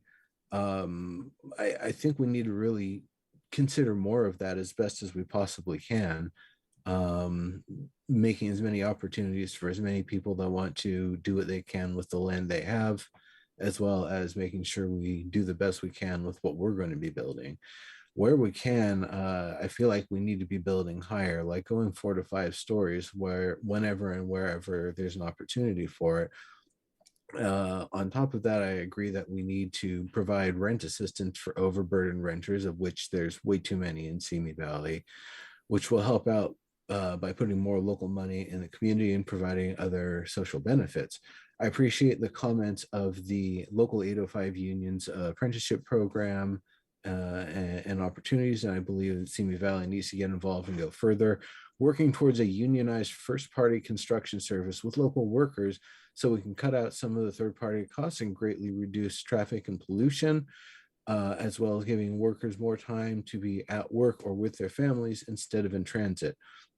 I don't know about the Simi Valley other folks love. The Simi Valley I dreamed of as a child in the 80s and 90s was one where we built higher and denser, one where homes and apartments and duplexes and such were being used. As I got older, I got disappointed to see that we've built, how we've built and prioritized, and that everything was kept so short and sparse, and that we still have extremely limited housing opportunities for people that don't have a well-paying job. Ruth Mon really hit this point effectively with her comments. Maybe it was just me as a kid playing SimCity and being like, well, we make things denser, we can make the city more efficient. But quite honestly, there's definitely room to build higher, room to build denser, room to help us build more on existing properties where people want to do that. Thank you very much. Thank you. Right at 3 minutes. Appreciate that very much. Pedro Toscano is our next speaker. Hello, good evening. Could you hear me? Yes, we can. Please go ahead. Good evening, Chair, Commissioner, staff, and fellow Simi Valley residents. My name is Pedro Toscano. I am a member of the Southwest Regional Council of Carpenters. I am a resident of Simi Valley. I live and recreate in Simi Valley. I would like to speak in regards to local hire, skilled and trained workforce requirements that reduce construction-related environment impacts while benefiting the local economy. Adding to that, community benefits such as local hire and skilled trained workforce requirements can also be helpful to reduce environmental impacts. Local hire provisions that require a certain percentage of workers that could reside within 10 miles or less of the project site and can reduce the length of vendor trips, reduce greenhouse gas emissions, and providing localized economy benefits as environmental consultants. As a study by environmental consultants Matt Hagman and Paul E. Rosenfeld note, any local hire requirements that result in a decreased work trip length from the default value has the potential to reduce in a reduction of construction related to GHG emissions. Know the significance of the reduction would vary based on the location, urbanization, level of the project site. With this, I would like to thank everybody for your time. Have a good evening. Thank you for your time. Our next speaker, Douglas. Hello, can you hear me? Yes, sir. Please go ahead. Hello, my name is Doug Baker. I am also a member of VC YIMBY, along with Rebecca, Jackson, and Cassandra. Simi Valley has been my hometown for all my life, but after living there for 20 years, I am no longer a resident because I cannot find affordable housing in Simi Valley. So this topic is a very important one for me. My main comment is similar to those from my previous members, and it's regarding the opportunity sites that were chosen to meet the state's RHNA requirements. I think it's important that Simi Valley does not go out of its way to satisfy just the bare minimum, but should actively work to make Simi Valley an affordable place to live for everybody. 2 opportunity areas identified were not rezoned, those being the Mountain Gate Plaza area and the Taplow Street corridor, despite being characterized as underutilized in the housing element. Many of the chosen sites have existing and active developments, which makes it unlikely we will achieve the RHNA goals 8 years from now if we're going to assume a full realization of zoning density to meet our housing obligations. I would like to ask that the Planning Commission address this concern along with others which we have raised and which I have submitted in writing to the committee. And lastly, I would like to say, just as a sanity check for some of the many comments that we've been hearing today, that ultimately the goal of the city should be to prioritize the needs, the housing needs of people, real people, such as myself, that go to work every day. You know, we're trying to make a living, raise a family. And the housing crisis has just made us, you know, migrate out from the cities which we were born in and which we lived in. And these needs come before anything else. The needs of people to have a place to live, an affordable place to live, come before traffic. It comes before houses. People come before aesthetics. These are all secondary to the purpose, which is to have affordable living for the people that want to live near their families and live a good, high quality life. So thank you very much. I appreciate your time. Thank you. Next speaker, Judy. Hi, good evening, everybody. Thank you for your thoughtful process and the inclusion of our property on Walnut. I work with Mike Rovner and his team, and we appreciate the inclusion of the property and the adjacent parcels to a zone change that's consistent with the neighboring properties. The city has all sorts of needs, as everybody has been speaking about throughout this process tonight and everything. We need move-up housing, we need step-down housing, we need affordable housing, and a lot of different housing opportunities. Each new housing opportunity that is created will also free up other housing stock in maybe a lower rung of the housing supply. So someone who's moving into a new home is vacating an apartment. That apartment can be then occupied by another local person, you know, seeking to move into the city.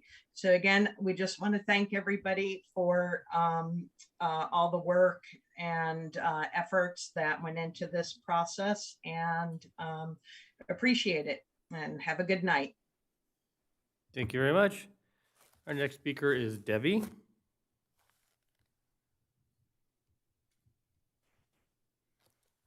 Debbie, are you with us?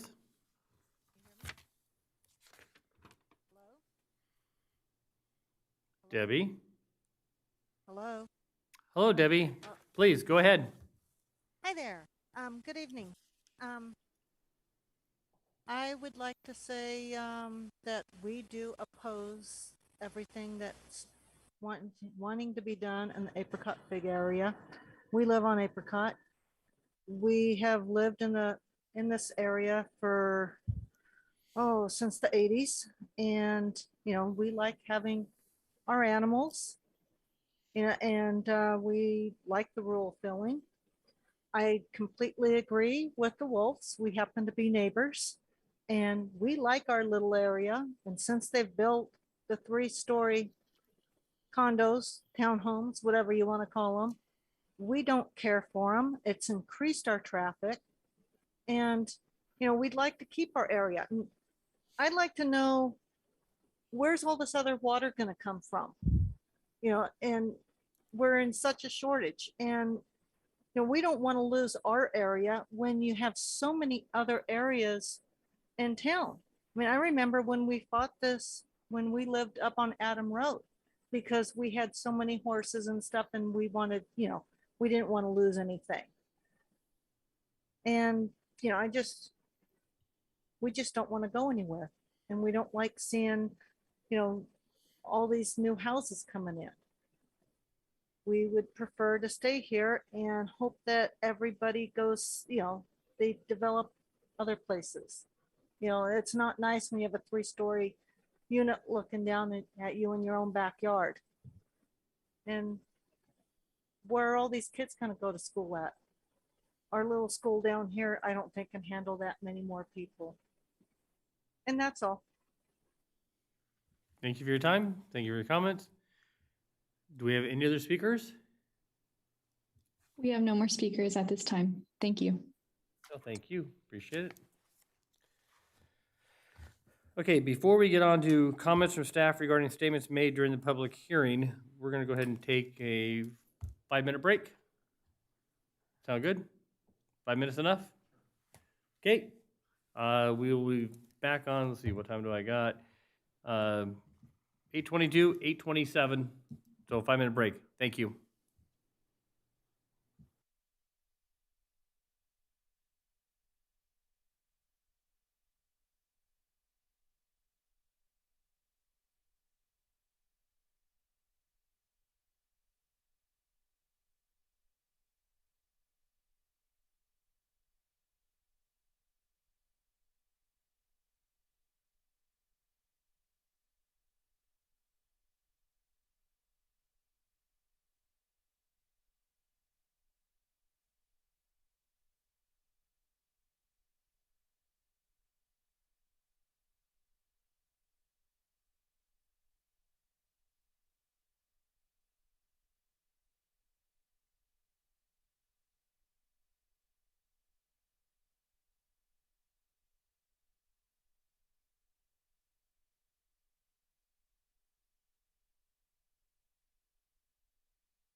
Okay, ready to come out of recess? Okay, let's get this meeting started again. Thank you very much. We'll continue on. Are there any comments from staff regarding statements made during the public hearing? Thank you, Chairman Mann.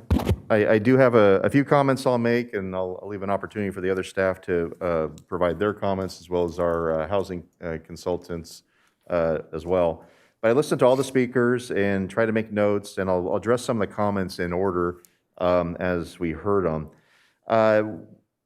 There was a few of the representatives from the YIMBY group, Rebecca, Jackson, Cassandra, and a few others, and they brought up their points about maybe our over-concentration of density in one certain area of the city, or what are we doing there? And I was going to have Mr. Chen pull up our general plan map, and I hope this is visible to all those at home. And what we're looking at here on our general plan map of the city is our land use pattern. And what we're seeing here, of course, is decades of development all stacked on top of each other in Simi Valley that makes up our city. And what you'll see here on the areas that we're familiar with, let's say on LA Avenue, and I'll highlight it, but if Eric, you want to use your mouse clicker, this is Patricia and Haywood down in here. And that's our residential, very high density area.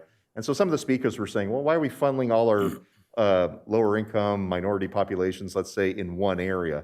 Well, and that's really the, when Simi Valley developed, a lot of single family neighborhoods were built first, right? And these were single family neighborhoods at one time. And through the process of upzoning, we've made this one of our high density districts. And one of the reasons we did that was its proximity to a park, proximity to the bike trail, proximity to shopping and services, proximity to transit.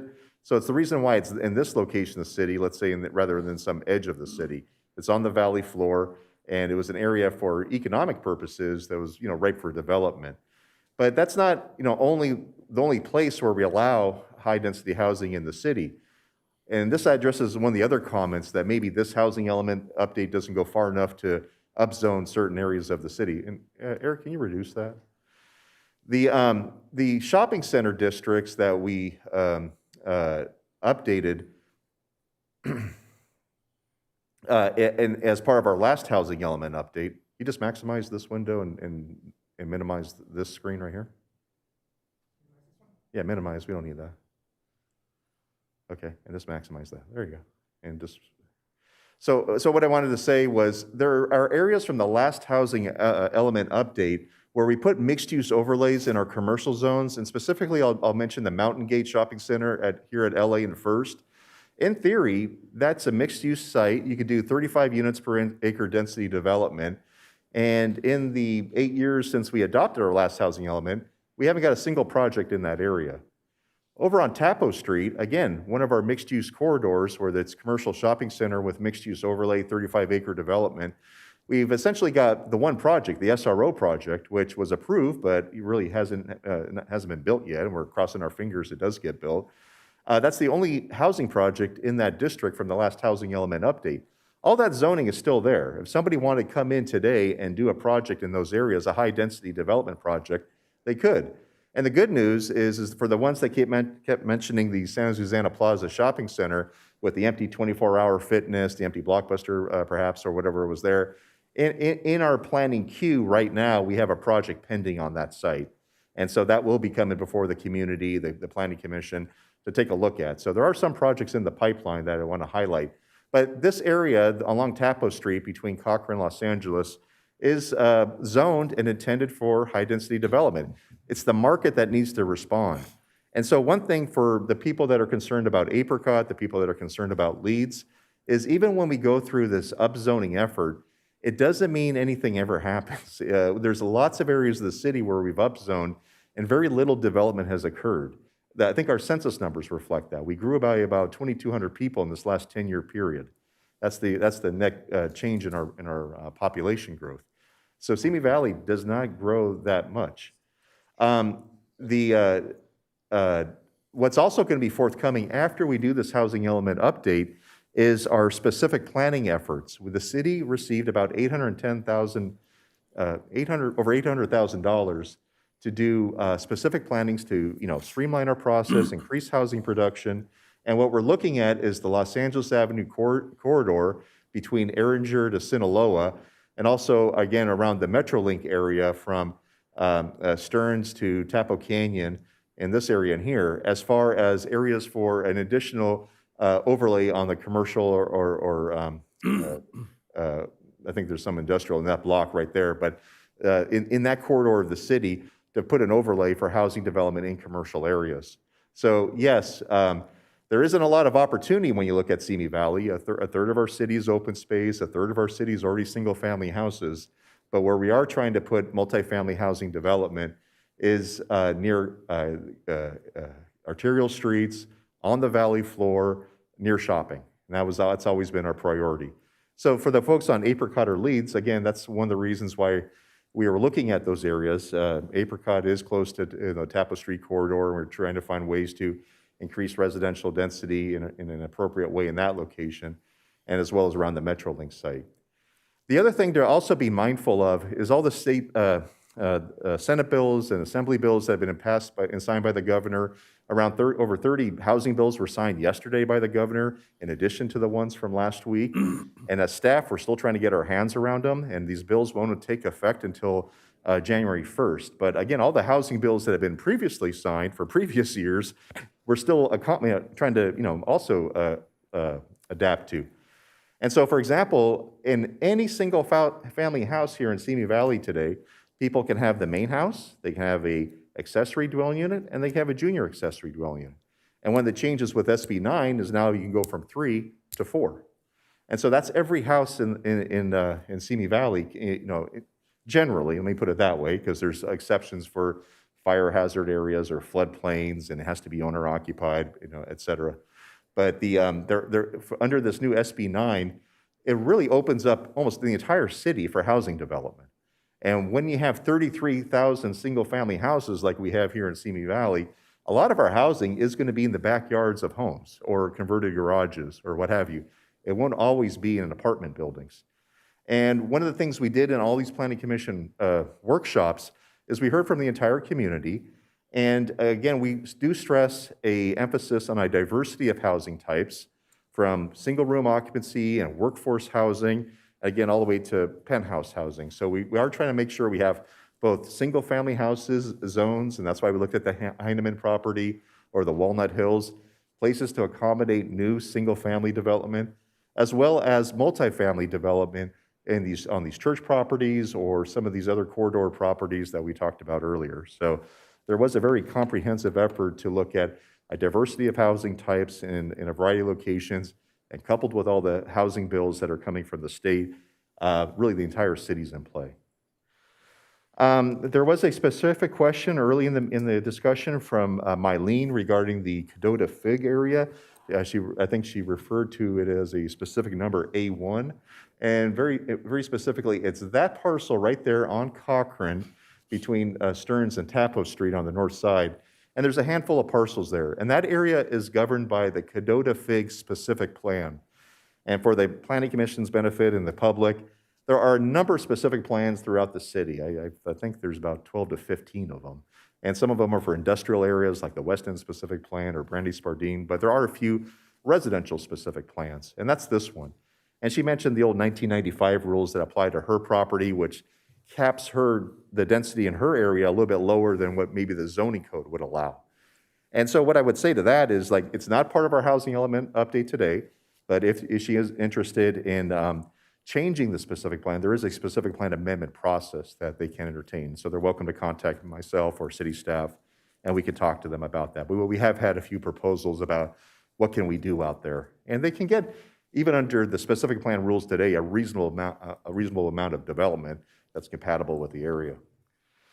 Speaking of that, compatible with the area, there was one of the comments on Leeds Street about the preference for one-story housing compared to maybe, taller buildings like two-story. And one thing I would say to that is that any house, any single-family house in the Simi Valley can be 2 stories. Now, when you go to a neighborhood like the Texas Tract or any other neighborhood, maybe the ones on Leeds, et cetera, they're mostly 1 story. That's just the way they built them. But if somebody today said, I have a 1-story house and I want to put a 2nd-story addition on there, can I do it? Yeah, you can. So the houses on Leeds that are 1-story today could do it. The houses on the Texas Tract or anywhere else, because that's what our zoning allows.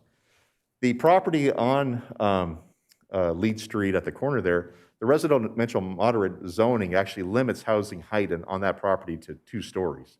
So it would be compatible with the neighborhood in that regard.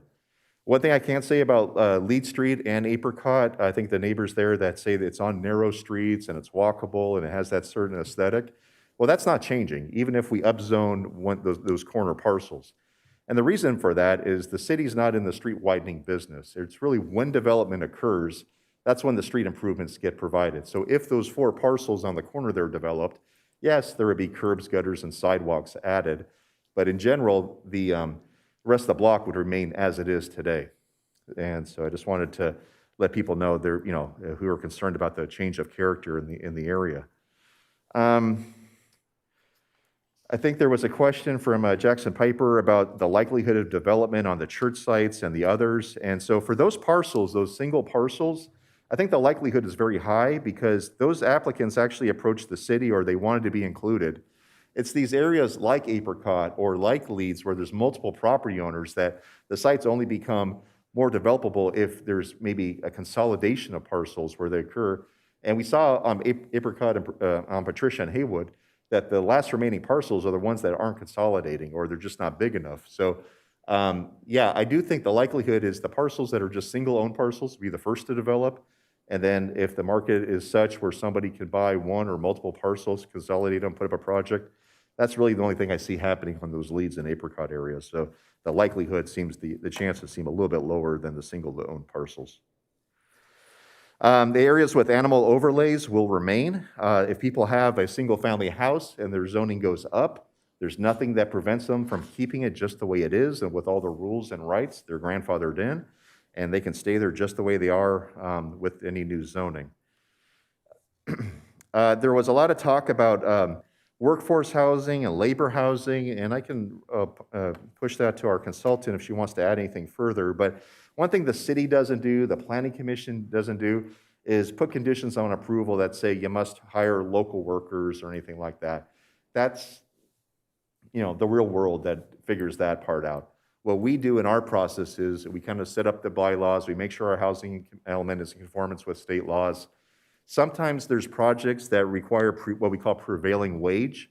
Typically, those are government-funded projects, and we will pay workers the higher rate for those types of projects because it involves public money. But if it is a private developer that wants to build it, the city, the Planning Commission, we really don't have the ability to mandate that local labor or local folks are given those jobs. It's just something that we don't control. It's a very noble thing, but I can't, we can't get involved with that. One of the things we will be talking about in the future with the Planning Commission, we talk about a lot of single-family homes, we talk about higher density apartments, and maybe what we're not talking about is the missing middle housing types, and those are the duplexes, triplexes, quadplexes. I think one of the things we're seeing with state law, with all the changes that are going, is how do you put some of these denser developments in a single-family neighborhood and still maintain some of the character? Because you can actually create a duplex, triplex that just looks like a house because there might be, 3 mailboxes on the front, but it still looks like a house from the outside.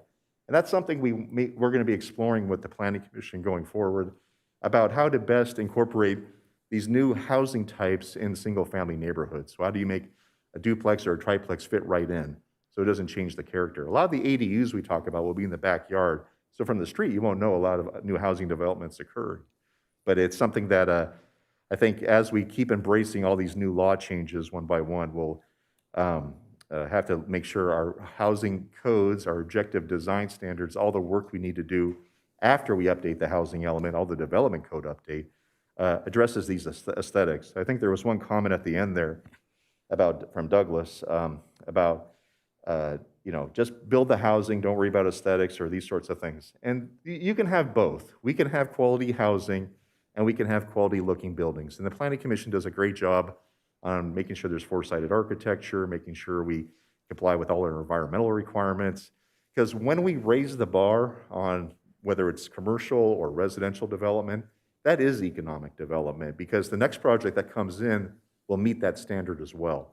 If we lower the bar, the projects we get here in Simi Valley will then have lowered the bar, and it'll just economically depress our community. So by holding a high standard, every applicant that comes in the door will know what they're doing. And we're not adding cost to the projects, we're just encouraging quality design that will encourage people to live here and want to stay here. So there's many ways to look at that. I'd be happy to talk with Douglas more about that topic if he wants to discuss it further.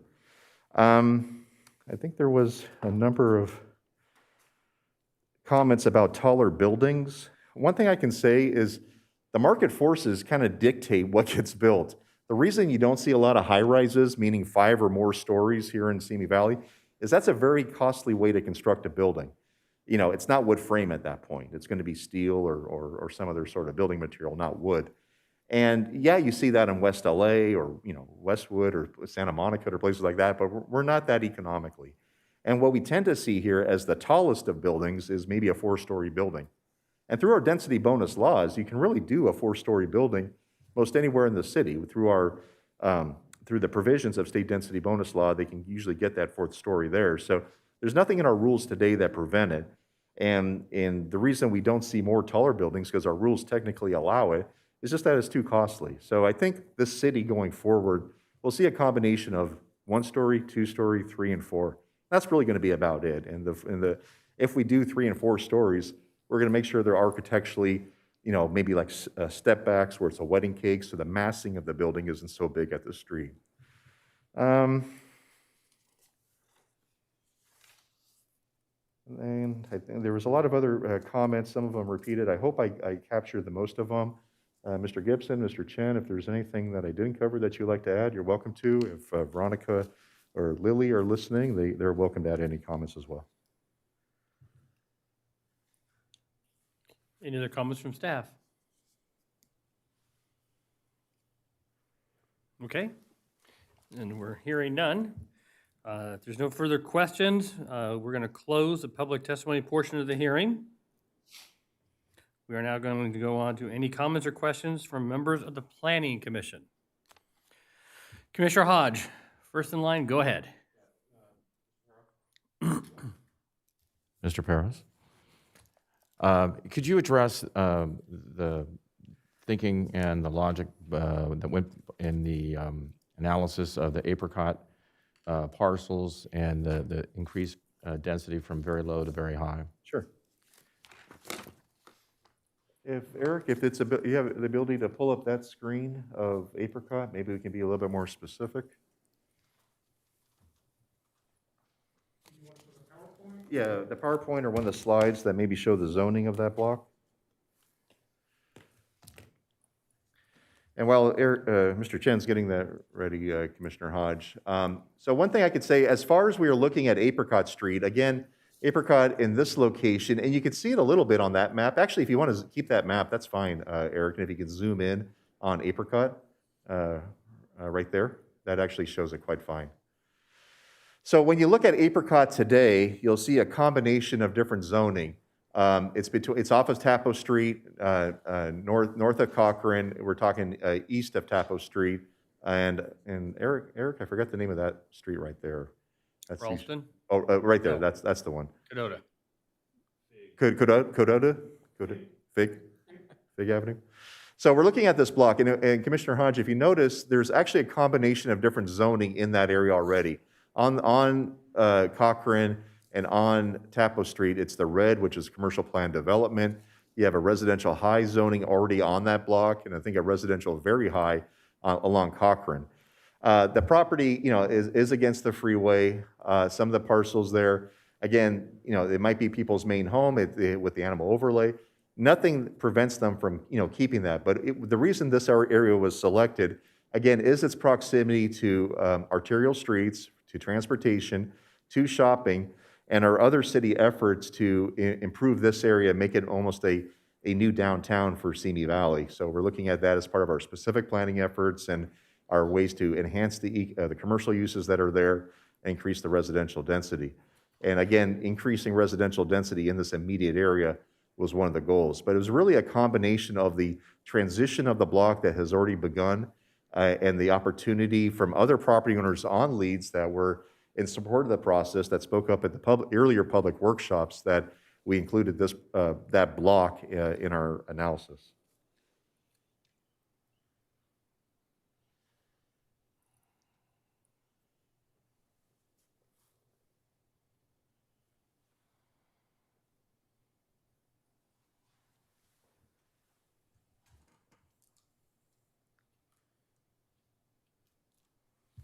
I think the one thing we're missing maybe is an aerial photo that shows some of the new housing development that's occurring out there, but that's some of the reasons that we included. And also the parcels are typically a little bit large enough to accommodate this sort of housing. One of the reasons we selected all the parcels that we did in the housing element update is that they met a certain acreage or size requirement or a combination of income factors as well that we looked at, that they would provide the type of housing hopefully that would meet our overall housing affordability and other goals. So there's a lot of reasons of why certain parcels were selected, but again, that was an opportunity based on its location. Could I impose upon you, before you take whatever happens tonight, I assume that some recommendation will be forthcoming and that the city council will see this. I'm curious to know if there is an analysis, this section right here. This is going to go from whatever it is now. I don't know what that zoning is right now. Is that low density? Yes. Okay, and it's going to go to very high. I'm going to go to high. I believe. And then this area is currently very high, correct? Yes. I'm curious to know if an analysis was done as to make all of this consistent with, because it's on Cochrane Street, all of this very high, and possibly reduce some of the impact onto Apricot, which is more of a residential street as opposed to, it's not an arterial, and maybe bring that down a little bit, maybe one notch or two, by picking up some density over on the southern section of this area on Cochrane Street. I don't know what the specifics are. I think if you have Google Maps, Eric, possible to zoom in, sometimes these parcels are spoken for, and so that's sometimes my recollection on why we might have not included that block.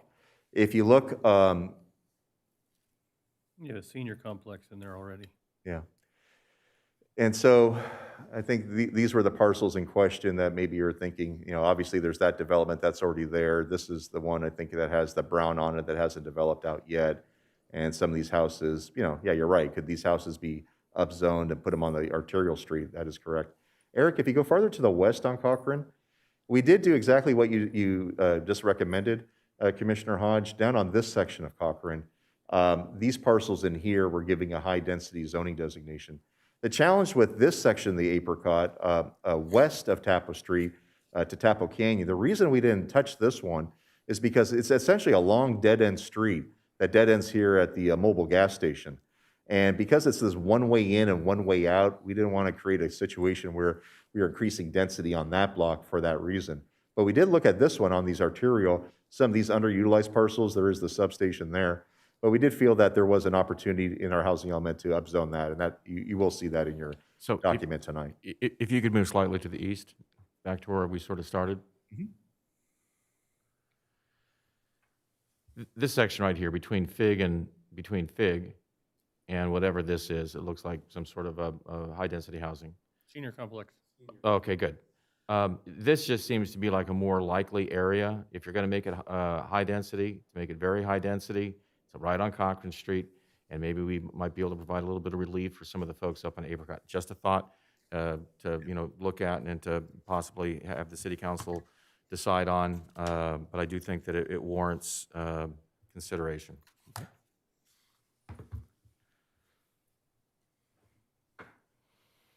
Thank you.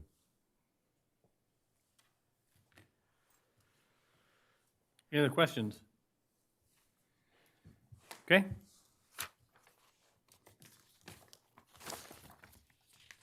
Gotta go to my notes. Okay, if we have no other questions from members of the Planning Commission, comments, suggestions? If not, then the chair will entertain a motion. I'd like to make a comment. Please.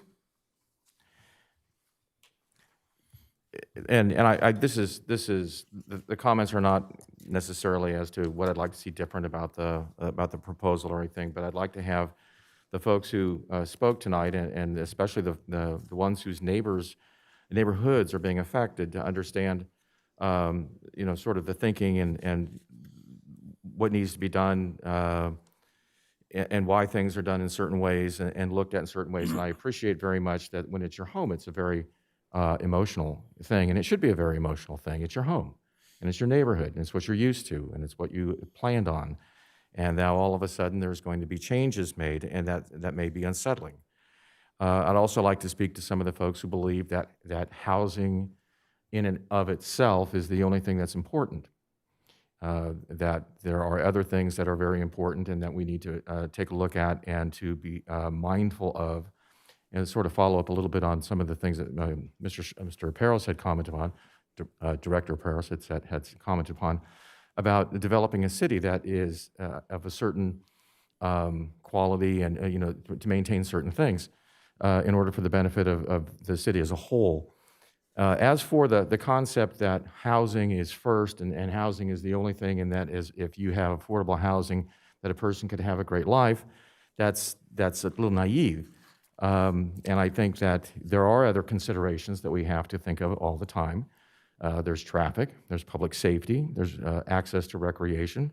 There are the commercial needs, including shopping and employment. Employment gets down to retail, industrial, office, and all of this relates to the environment. If you have a place to work, if you have a place to shop locally, because you have those opportunities, then you don't have to go as far. If you don't have to go as far, if you're considering traffic issues, which one person suggested we didn't need to consider traffic issues any longer, well, then you're adversely affecting the environment. You're adversely affecting the quality of life because you have to it takes longer to go to places to do things. I have a brother who lives in Mar Vista, and I went with him to this little shop one time, this little store in the neighborhood. I said, geez, these products are like 25, 50% more than they are at the supermarket. He says, yeah, but it takes me 20 minutes to get to the supermarket. How far away is it? About a mile. And that's what it takes in that area to get to places. And that's not something that I think that we want to do. So there are all these competitive needs and the obligation to create balance within the city, to zone certain housing and recreational and commercial needs in certain areas. And this gets to sort of the question, for some of the folks on Leach Street, and I understand entirely their concern. I remember years ago, there's a plan to change. Gosh, it was back in the 90s, the zoning on Leach Street, and the neighbors came out in force. I mean, it was pitchforks and torches, and they were very passionate, and actually, that project was denied. What we're looking at here is a street that is right next to an arterial, which is right next to a recreational transit hub and shopping hub. And it's right next to its north, the same zoning that's being proposed. It's next to the east, the same zoning that's being proposed, and it takes up a corner of the street that will have a very low impact on the remaining portions of the street. And as much as I understand, it could be argued that it's a tipping domino. It's a standing domino that you don't even want to be there. It really makes sense if you were designing a city and you were looking at the kinds of things that you want to look at when establishing densities, especially for residential.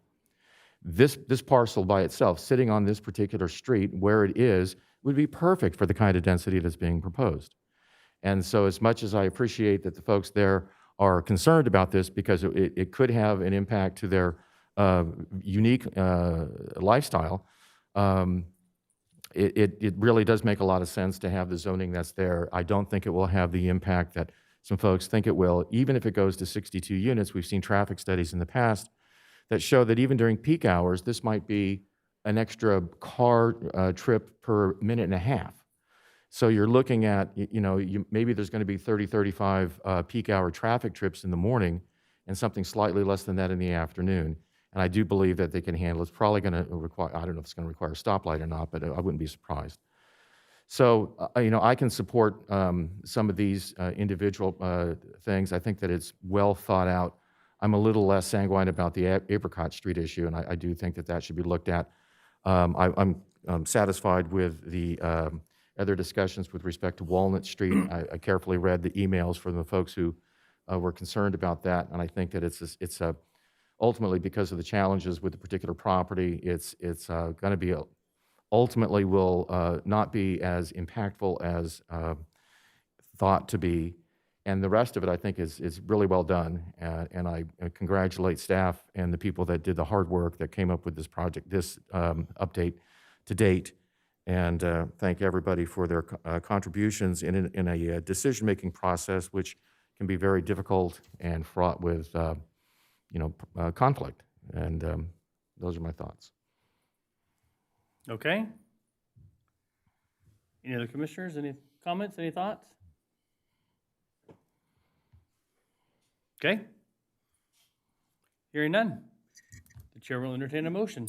I move to adopt a resolution recommending to the City Council approval of GPA 2021-0001 and ZS 2021-0005 to update the general plan housing element for the 2021-2029 planning period, internal consistency updates to the general plan community development and safety and noise chapters, land use map and zoning map amendments for selected sites, adopt the mitigated negative declaration and mitigation monitoring plan for the project, and submit the draft 2021 to 2029 housing element to the California Department of Housing and Community Development. Motion was made by Commissioner Rice. May I please have a reading of the resolution? Seems out of order. Resolution number SVPC 11-2021, a resolution of the Planning Commission of the City of Simi Valley recommending to the City Council approval of GPA 2021-0001 and ZS 2021-0005 to update the general plan housing element for the 2021-2029 planning period, internal consistency updates to the general plan, community development and safety and noise chapters, land use map and zoning map amendments for selected sites, adoption of the mitigated negative declaration and mitigation monitoring plan, and to submit the draft 2021 to 2029 housing element to the California Department of Housing and Community Development. Okay, may I have a second of the motion now? Second. We have a second by Commissioner Hodge. There was a question as to what order that was supposed to be in. Motion, second, then the reading, because my agenda says motion, reading, then the second. So. We could take a look at that and get back with you on our next public hearing. Okay, so we have a motion by Commissioner Rice. We have a second by Commissioner Hodge. We've had a reading of the resolution. Call for the vote. Sorry, go ahead. Chairman, did anyone want to address Commissioner Hodges' recommendation in that motion, or is it a straight consideration? Yeah, I actually didn't ask that it be a condition to the approval. I just asked that be included within the staff report and addressed with the City Council, because I didn't want to make it a condition. We could add as a comment to the. Please, I hope that's included as a comment. I appreciate that. Okay, thanks for the clarification. Okay, call for the vote.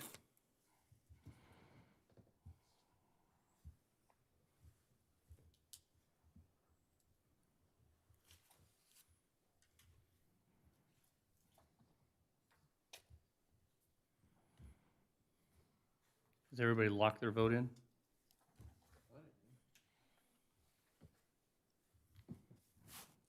I finally did.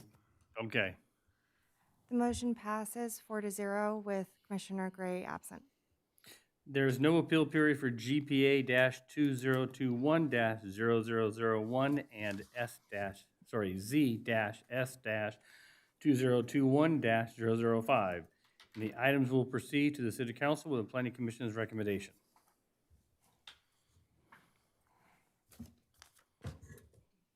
I have no other new business. Let's go into oral communications and reports. Yes, Chairman Mann, I provided the tentative agenda for October 6th here at the dais. And that is a quick turnaround. So that is next Wednesday, October 6th. And it still will be a Zoom type meeting, and just let me know if you intend to attend in the chamber or via Zoom. Okay. Do any planning commissioners have anything to report? Mobile Home Rent Mediation Board, No items tonight. Tree Advisory Board, No items tonight. which evidently we have something next meeting on the tree advisory. Adjournment. This concludes the meeting of September 29th, 2021. Next scheduled meeting is October 6th, 2021. This meeting is adjourned.